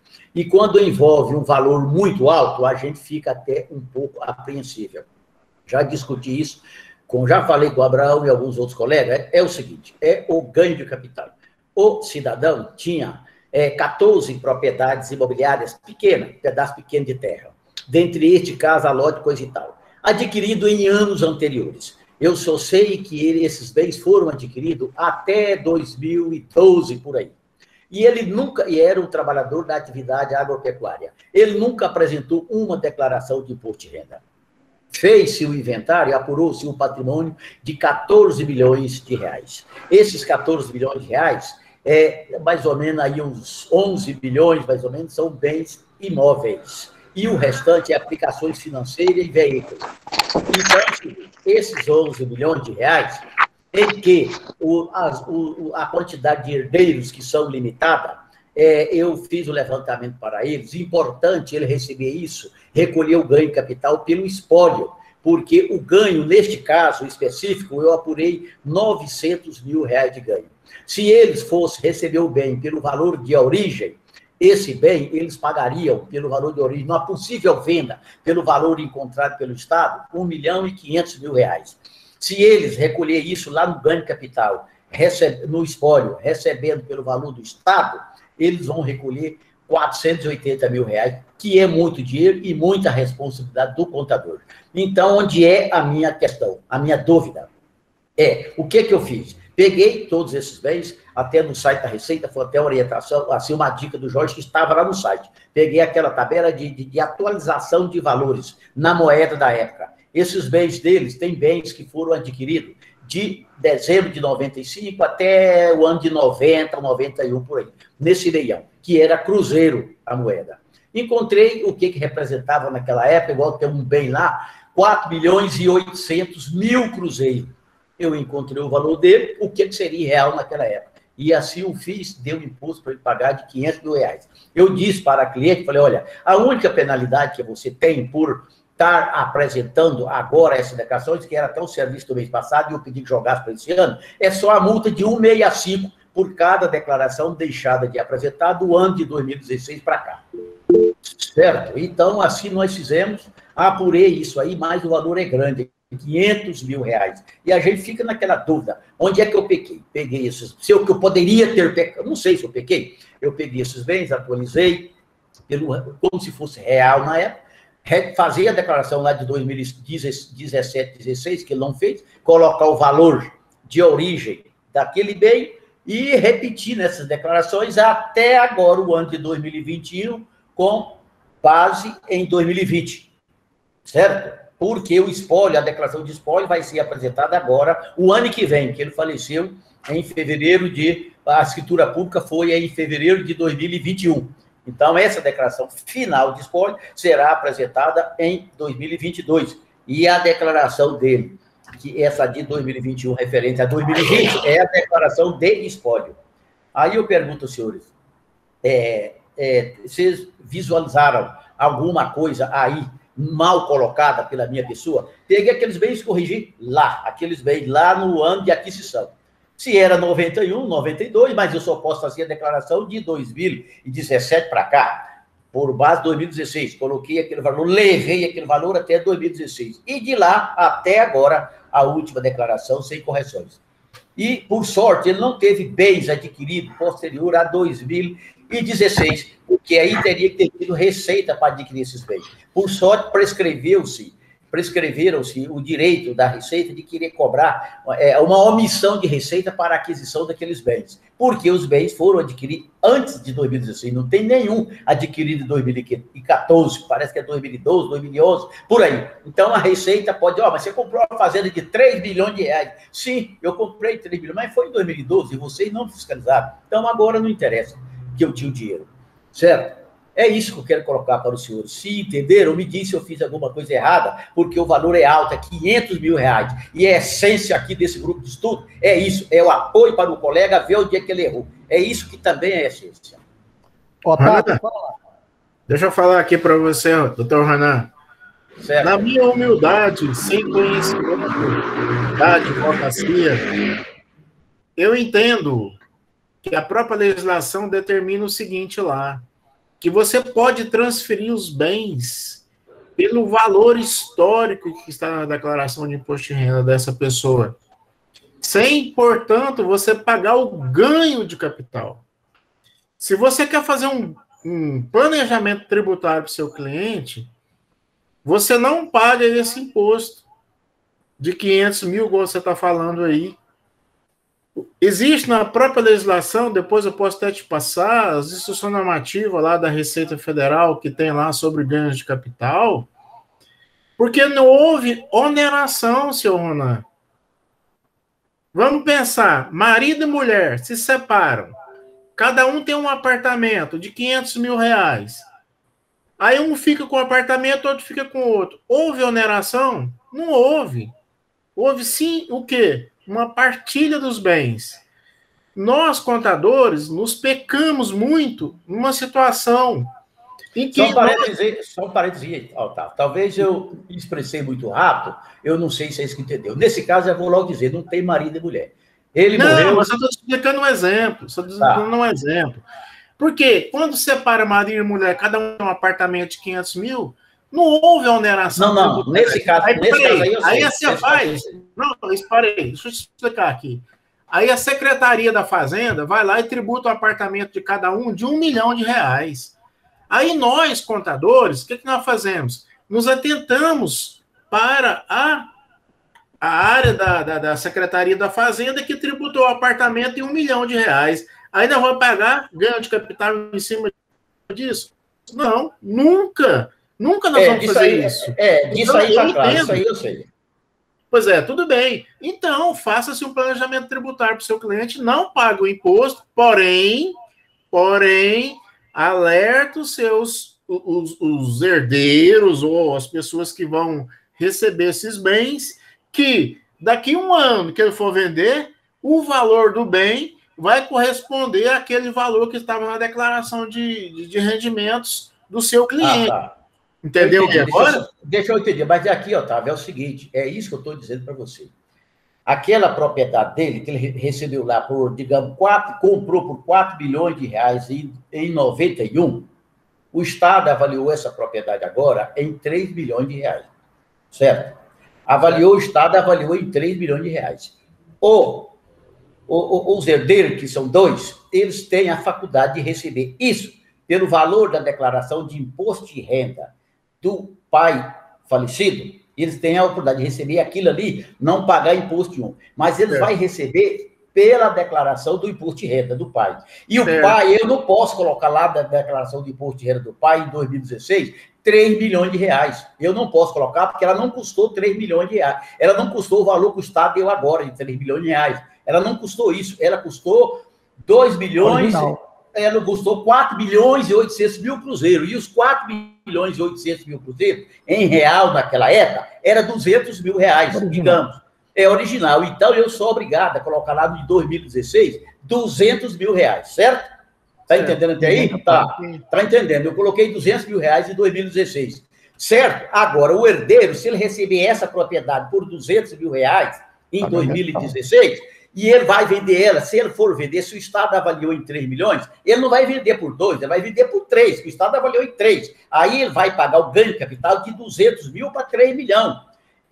Certo? Aí, só porque se eu apurar o ganho de capital lá no espólio, que é agora, em fevereiro de 2021, tem-se por custo, tem-se por correção a data de aquisição do imóvel. E eu fiz esse planejamento e o valor é alto, entendeu? Eu expliquei isso para o pessoal. Aí, então, eles têm, no meu entendimento, se eles receberem isso pelo valor, eu não posso pegar lá em 2016, que é a primeira declaração do cidadão que ele não fez. Eu não posso pegar em 2016 e colocar 3 milhões para eles. Aí o pessoal, eu vou optar, então, pela declaração de imposto de renda, 3 milhões. O Estado também avaliou em 3. Eu tenho que fazer lá de 2016 o valor que representa naquela época que é original, que é R$200 mil. Você entendeu? Foi isso que eu fiz, aceitou e tudo. Mas, igual eu disse, pelo volume do dinheiro, e eu não tenho como colocar lá da de 2016 valor superior a 200 mil, porque eu fiz a conversão da moeda do cruzeiro daquela época para o real de hoje, entendeu? É essa que é a questão. É certo. Deixa eu falar aqui, doutor Everaldo. Aí, doutor Ronan, existe a instrução normativa número 84 de 2001, que trata da alteração do ganho de capital, que alterou a IN 599 de 2005, certo? E eu tenho trabalhado em cima dela. E tem a instrução normativa número 81 de 2001, que está em vigor ainda, né?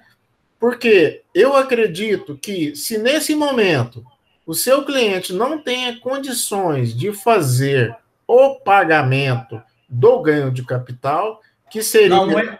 Não entra nesse assunto, que ele tem condições, sabe? Vamos só dizer qual é o certo, sabe? Ele tem condições de fazer o certo, entendeu? Eu quero só dizer se essa maneira que eu estou fazendo está errada. Encontrei o valor que seria 3 milhões de cruzeiro naquela época, ele seria 3 milhões de cruzeiro naquela época, em 2016, 200 mil. Esse é o custo do bem. eu vou jogar lá da declaração de 2016. Eu te pergunto, está correto ou está errado? Doutor Ronan, é o seguinte, falar se está certo ou não, aí depende da situação em que os herdeiros, né, estariam, vamos dizer assim, cientes dessa situação. Não, aí não tem questão do herdeiro, Otávio, tem questão do profissionalismo, do conhecimento. Eu quero saber o seguinte, qual é o correto que eu vou jogar lá em 2016? O cara não fez a declaração de 2016, e ele pede, lança esse bem para mim aqui. E lá não tem espaço para ele colocar a moeda cruzeiro. Eu tenho que colocar em real, e em real era 200 mil reais, naquela época, em 2016. Corrigindo a moeda.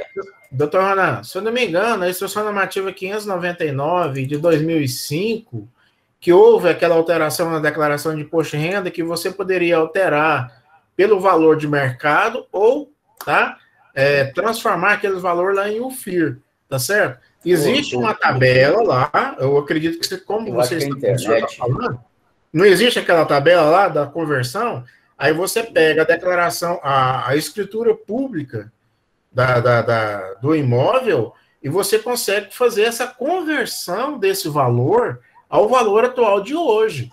Mas para eu corrigir o ganho de capital, não permite que eu corrija aquele bem monetariamente até hoje ou 2016. Ele não permite. Doutor Ronan, só fala o seguinte, é um planejamento tributário, é uma coisa, vamos dizer assim, bem problemática para nós contadores fazer. Eu pegaria todas as escrituras públicas que ele tinha e converteria todos esses valores ao valor da Instrução Normativa 599 de 2001, certo? Que trata daquela... 2005, desculpa. Que trata daquela atualização dos bens. Antigamente, nossas declarações de imposto de renda eram feitas em UFIR. Quando lá em 1994, lá por aí, o FHC determinou que os valores fossem tributados pelo valor de mercado, né?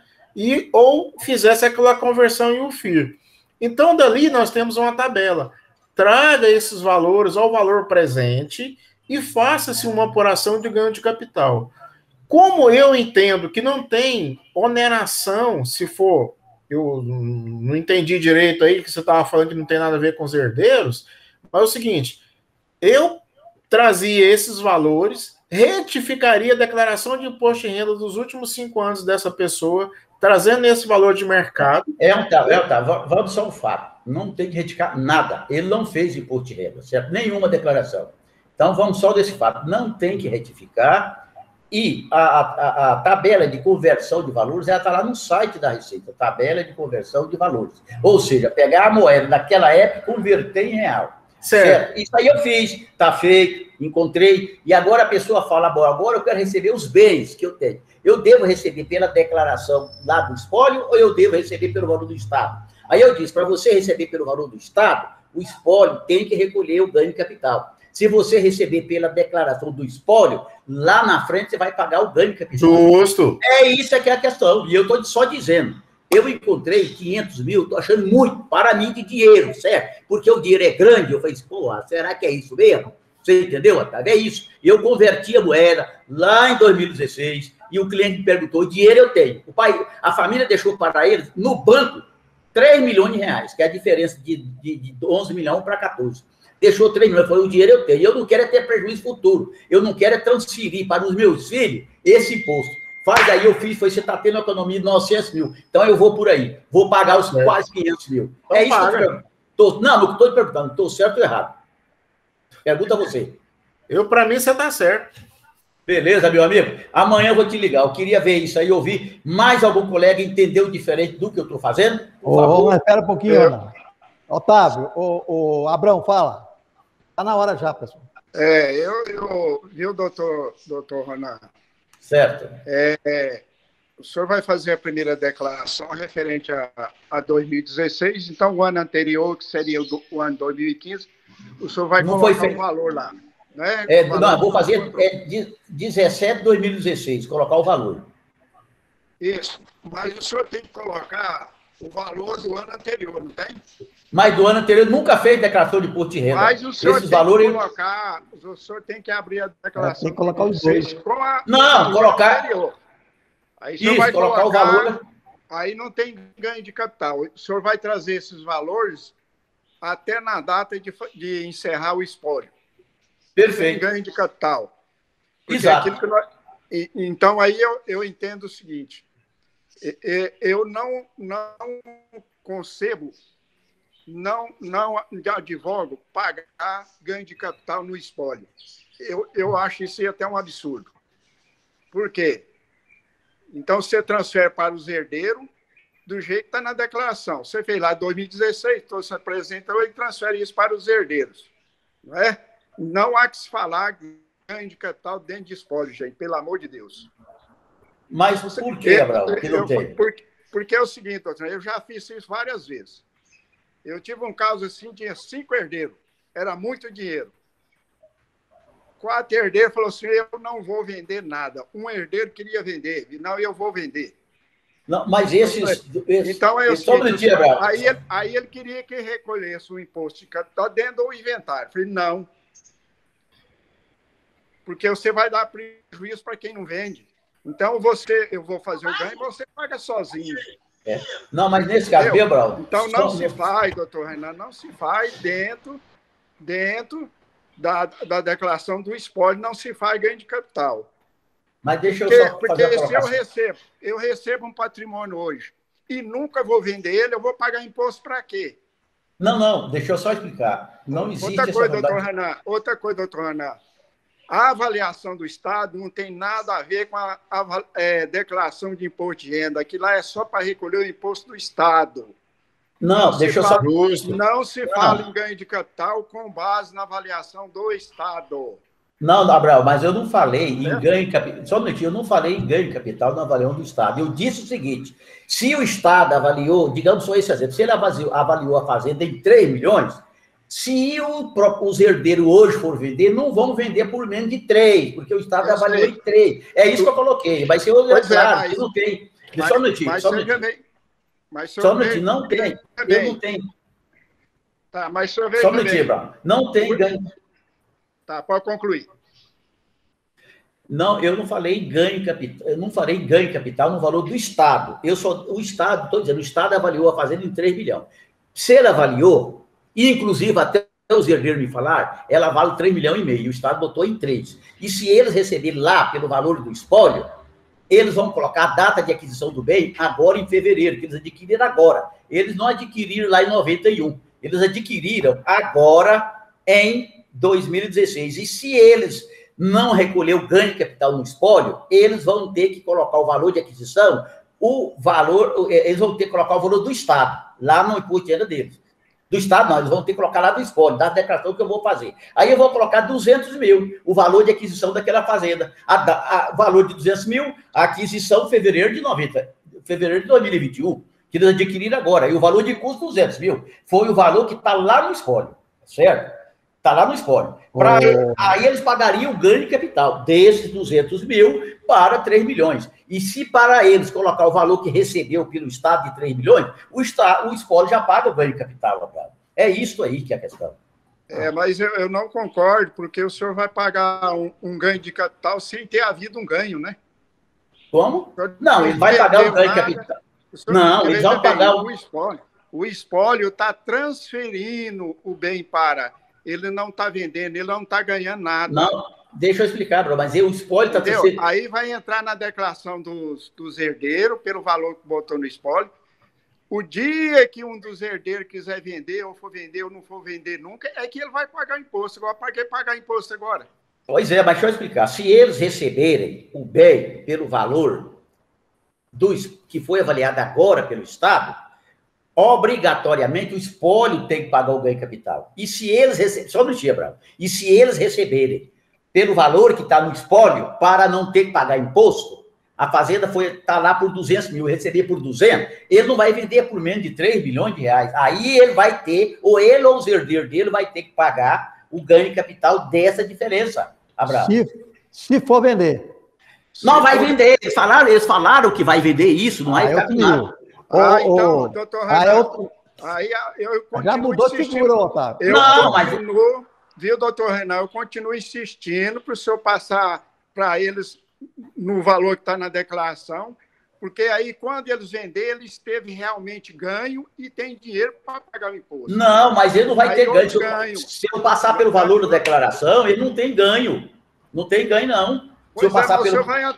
O senhor vai antecipar um imposto, pagar esse mês, se ele vender essa fazenda daqui 2 anos, ele vai pagar o imposto daqui 2 anos. Não, mas aí se eles pagarem o imposto agora, ele vai ter um desconto muito alto, porque a data, o espólio que pagou o imposto para ele, e a data de aquisição do espólio, é lá em 91. O espólio que criou aquela fazenda em 91. Ô, Abrão, se ele não passar a fazenda, Abrão, ele vai passar o quê? O dinheiro, certo? De qualquer maneira, ele vai receber... ele vai pagar o imposto, ele não vai dar o dinheiro para o cara, não, ele vai pagar o imposto, pronto, ele fica livre do imposto, né? Ele vai passar dinheiro também, ele tem dinheiro, poxa. Geraldo, se ele vender a fazenda dentro do espólio, tudo bem, mas se ele transferir a fazenda, eu não concordo. Não, Abrão, acontece, Abrão. Pode ser que seja interessante, é o que o Otávio falou. Pode ser que, dependendo da data que ele comprou a fazenda, então, aí pode ser. Isso vai acontecer, ué. Agora, dependendo da data que ele comprou, é interessante ele passar ou não passar. Aí, se ele não passar a fazenda, vai passar o dinheiro. Então, quando ele vender, de qualquer maneira, ele tem dinheiro para pagar. Mas isso aí é uma conversa mais para frente, né? Então. Eu já fiz um caso desse aí, porque o sujeito, a declaração dele foi antes de 69. Sim. Então eu fiz um ganho de capital. Aí eu fiz um ganho de capital dentro do espólio grandioso. Deu zero. Está isento. Mas nesse caso aí não está isento. Pode ser melhor. Deixa eu dar um pitaco aí. Então, é o seguinte, eu tenho um exemplo familiar, né, do meu pai aqui. Aí que a gente verificou que nós tínhamos uma fazendinha que estava 24, o valor dela histórico na declaração, R$24 mil. Hoje essa fazenda vale R$1,5 milhão. E, assim, uma situação assim que nós sentamos com meu pai e falamos, pai, nós vamos fazer uma situação que essa fazenda hoje já vale R$1,5 milhão. O senhor tem o dinheiro para pagar, é o caso do Dr. Ronan, que o cara tem o dinheiro para pagar. Suponha ali que daqui 2 anos ali que a pessoa vai pagar ali, certo? Aí, futuramente, poderia, vamos dizer assim, entre aspas, né? Seu Everaldo, tampa o ouvido aí, porque o senhor gosta de me retruncar. Eu poderia passar a fazenda, por exemplo, R$1,5 milhão, daqui 2 anos eu passaria essa fazenda para o mesmo valor de R$1,5 milhão, não pagaria o ganho de capital. Certo? É uma situação assim que tem que ser feito um planejamento tributário. Eu sei que, o senhor Abrão Rincon, o senhor é muito expert nessa área da atividade rural e tudo e tal, venda de imóveis, e eu tenho uns colegas meus que trabalham com umas bancas de advogados que sempre me procuram a respeito dessas situações de transferência, igual a gente está se conversando aqui agora. Normalmente, como falou, se por um acaso os herdeiros, vamos dizer assim, que pegou uma fazenda que não vai vender essa fazenda, logicamente eu falo, faça a transferência pelo valor histórico. O que o doutor Ronan fez, vai lá atrás, pega naquela instrução normativa da Receita Federal, traz a valor presente lá em 1994, 96, né? Que acabou a UFI, traz o valor presente ali, pronto, deixa aquele valor e o efeito que nós, contadores, temos é de ficar olhando para a Secretaria da Fazenda, de uma avaliação que ela tem de valor tributário, que é um imposto estadual que ela quer cobrar em cima da transferência, que não nada tem a ver com a relação com o imposto de renda. Então, no meu entendimento, doutor Ronan, se por um acaso for vender, é a gente fazer um planejamento tributário. Aí o cara fala assim, doutor Ronan, essa fazenda vale 3 milhões, eu já achei 4 milhões, eu vou vender ela. Tá certo. Então é o seguinte, fulano, se nós pegarmos lá da época do que seu pai te trouxe essa fazenda, você vai ter um ganho de capital na hora da venda de X. Se nós fazermos isso aqui agora, e daqui para frente, nesse mês, ela vale 3 milhões, amanhã você vai vender ela por 3 milhões e 500, você vai pagar um ganho de capital só de 500 mil. Então, isso é uma questão de planejamento tributário, tá? Que aí é que tem que fazer as continhas que nós, contador, entramos nessa situação. Tá? É aquilo que eu fiz, Otávio, só mais para fechar, realmente, isso é importante, é o seguinte, é o que eu fiz. Porque a pessoa, nós não estamos de forma nenhuma levando por base aquilo que o Estado avaliou para fim de imposto de renda. Eu só trouxe o Estado na questão porque o Estado avaliou em 3 milhões e todos os bens avaliados pelo Estado são um pouquinho inferior ao mercado. Eu perguntei, algum bem desse, se vocês for vender, vai vender inferior a esse valor? Não. Falei, então é claro que vocês vão vender acima do valor do Estado. E se vocês vender pelo valor do Estado, que já foi a menor do que vocês acham que vale na prata, você receber lá no espólio, pelo valor do espólio, vocês vão pagar um ganho, se você receber pelo valor do espólio, vocês vão pagar o ganho de capital. Porque a sua escritura não vai vir lá R$1 milhão, nem 200 mil, ela vai vir 3.200, que você está vendendo por 3.200, ou 3. Na escritura vem isso. E através da DOI, o cartório vai informar para a Receita. O seu José vendeu uma fazenda por 3 milhões, a Receita vem, seu José, e quanto que essa fazenda sua custou? Aí você vai ter que apresentar a conta do valor que você recebeu lá na declaração do espólio, pelo valor que você recebeu lá na origem, quando ele declarou. Aí você vai pagar o ganho de capital. Agora, se você recolher o ganho de capital no espólio, você vai jogar no seu imposto de renda o valor que está no Estado. O Estado colocou 3 milhões, você vai colocar aquele valor. Valor de custo 3. Você vendeu por 3, você não ganhou nada. Você vendeu por 3.200, você vai pagar o ganho de capital de 200. Entendeu, Otávio? Certo, isso aí. Estou correto?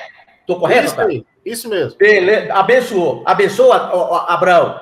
Você chancela ou não, Abraão? Em parte. Em parte. Otávio, mas aqui, Otávio, não é que você está correndo, ou melhor, não é que eu estou desgastando demais você, não. Mas o que eu estou fazendo está correto. Está correto. Beleza. Então, tudo bem. Se alguém mais quiser dar opinião, acho que se o presidente permitir também, está aberto.